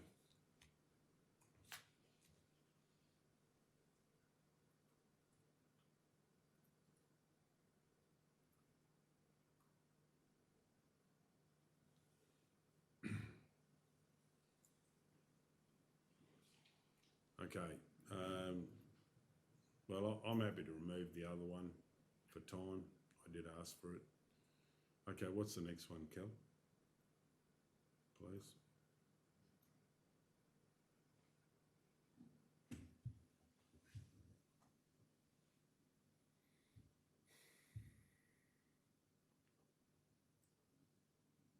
I'd like to move to be included in the corporate plan, the amendment in the draft 2021-22 operational plan. It's just we're changing, adding to the heading for the tables. Righto. I thought that's what it was. And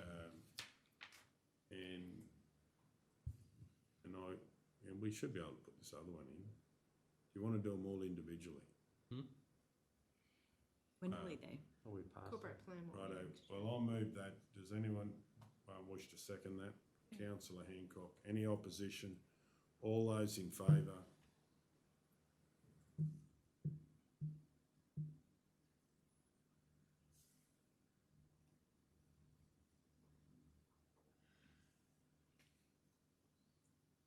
I'd like to move that council incorporate the following amendment in the draft 2021-22 operational plan. Continual improvement, including 5.1.5, amend, engage with our employees and stakeholders locally and regionally to gather ideas for productivity / efficiency and in all areas continual improvement. Incorporate the following amendment. Oh no, that's... Okay, do we have a seconder? Councillor Edwards. Any opposition? We'll go to the vote. All those in favour? 8-0.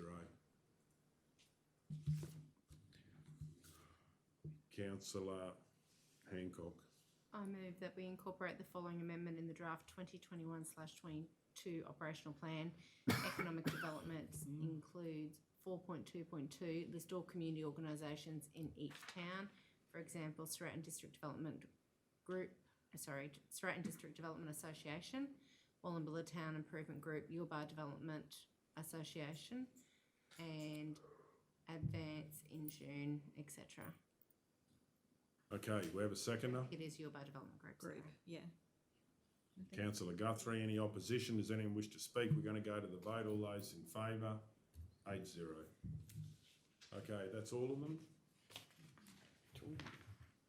I'd like to move that we lay LC4, Register of General Oh, Costs. no, that's not. We've got LC3B. Oh. It's just a dent. We have- So close. We have a mover. Well, no, this is the one. Yeah, I've got to Sorry, get- Cal, if you can just. Pick it out. You've all got conflicts, so you're going to pick it out. How long are you going to talk yourself? Or can I take Nearly the there, phone? Mr Mayor. Longer than two. I thought we were going to have to split these. But if, The Economic development local and, business is separate from the 4.5. Separate. yeah, that's right, they should be. They It's got to Hang be on a sep- minute. they've got to be we'll just put separated. this on the table until we can get this sorted. Just Is it both sale yards? go up a little bit so we can see the C or recommendation. something, isn't it? 3C or D or something.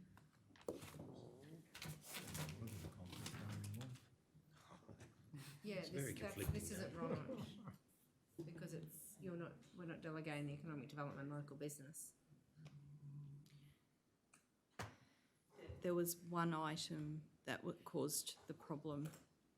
Yep, and it was, something's not right there. That economic development include, shouldn't be there. Is this one imperative to do tonight? There's a bit of unpacking to do, Yeah. really. The sale yard's under economic development, was it? Yes. Yes, it was. Yes, it was. Happy to lay it on the table. Yeah. I'll move that we lay this on the table to the next meeting of council.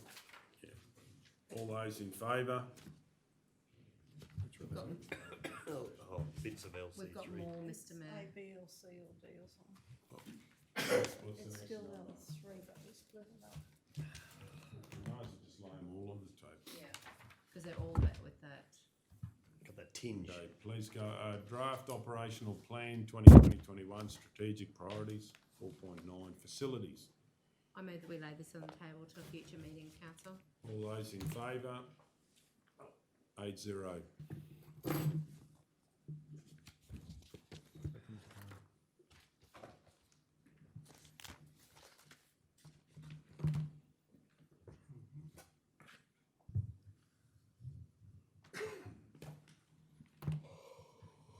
Getting close now. I move that we lay this item, where is it? You gotta wait till Ned says the item. In a hurry. Operational plan 2021, strategic priority 5.3, human resource and leadership. Here's your chance. Yes, Mr Mayor, I would like to move that we lay this on the table to a future meeting of council. All those in favour? 8-0. Easy for you to say, John. Okay.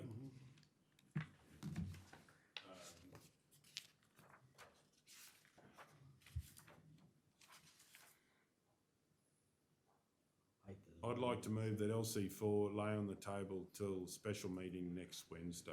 All those in favour? 8-0. I'd like to move that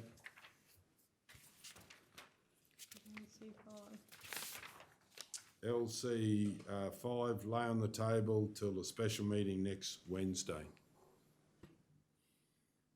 I'd like to move that LC6 lay on the table draft debt borrowing policy 2021-22 till next Wednesday. All those in favour? I'd like to move that LC7, further information on draft material and service expenditure reduction, lay on the table till next Wednesday. All those in favour? I'd like to... No, this one we're doing. Yeah. This one we're doing. Yeah. That one we need. LCA. AC8. Yeah, we haven't done that yet. 48, page LCA. 48. Because that's my agenda, sorry. Yeah, sure. Can I just have it back for a minute? Yeah, you can. Thank you.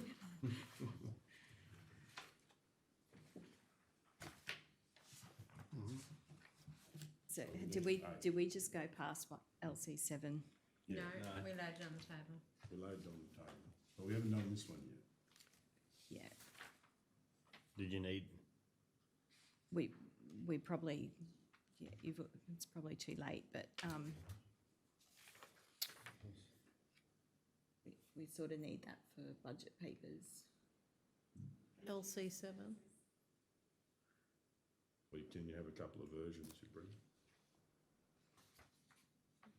We can do 2 budgets. Just materials and services. No, Okay. it'll mean 2 budgets. LCA, APLNG, We can withdraw that. You can't. We Can't. voted on it. It'd have to be a rescission motion. You need 3 days. Okay. And Yep. LCA, you're fine. APLNG Workers Transition Agreement. Councillor I'll O'Neill. move the council authorise the Chief Executive Officer and relevant officers to meet with APLNG representatives in line with the agreement about council's annual operational plan, budget and proposed projects considerations. We have a second, Councillor Hancock. Any opposition? Does anyone wish to speak? We're going to the vote. All those in favour? 8-0. I'd like to move that LC9 rating scenario A updated with capping lay on the table till the next meeting of council. You need to give us, or do you want us to do Well, I 2 think- budgets with that No, as well? I think you said you had authority to bring another one back. Is that correct? So, What do you mean authority to bring another one no, back? through a motion of council. Yeah. So it's already there. All those in favour? Oh, hang on. Oh. That's my point. So Yeah, so council wants to have a special meeting next week Yeah. with, all of these with, things coming back, these will all be yeah, but coming my back. understanding is you want a package. Yes, but we'll You- need you some want a options for complete- councillors new to- papers. You want a to complete decide. package? Fairly complete, and, you know, it could be A, B or C. Because some of these Oh, will okay, influence the whole okay. sorry, So we won't be will voting on influence the whole document. So even though it might be, I was under the understanding that because we're laying this on the table until the next meeting will come around and we'll deal with this. And then from that meeting, you go and give us the papers. Well, time is ticking, so I think we need that other rating scenario that you have the authority to bring to Yeah, next that's week's meeting. yeah, we just want to be clear on what is it that council wants us to hand on Wednesday? Yeah. We've already got them. Which is to finish what we've got here, is that? And that scenario, yeah, because I would hope that Wednesday is the D-Day that we make the final decisions on the draft budget. Okay, so that one, was everyone in favour of that? Yeah. Righto, so it's 8-0. Oh, sorry, I did not vote, sorry. You need to Okay. take that Sorry. vote. All those in favour? 8-0. Okay, so that was on LC 9. LC 10. No, we've done that. We done it? We Oh, did that's it. right, we did. Is there any further business, councillors? No. He's packed and ready to run. I'll close the meeting at 8:56 and thank you for your attendance.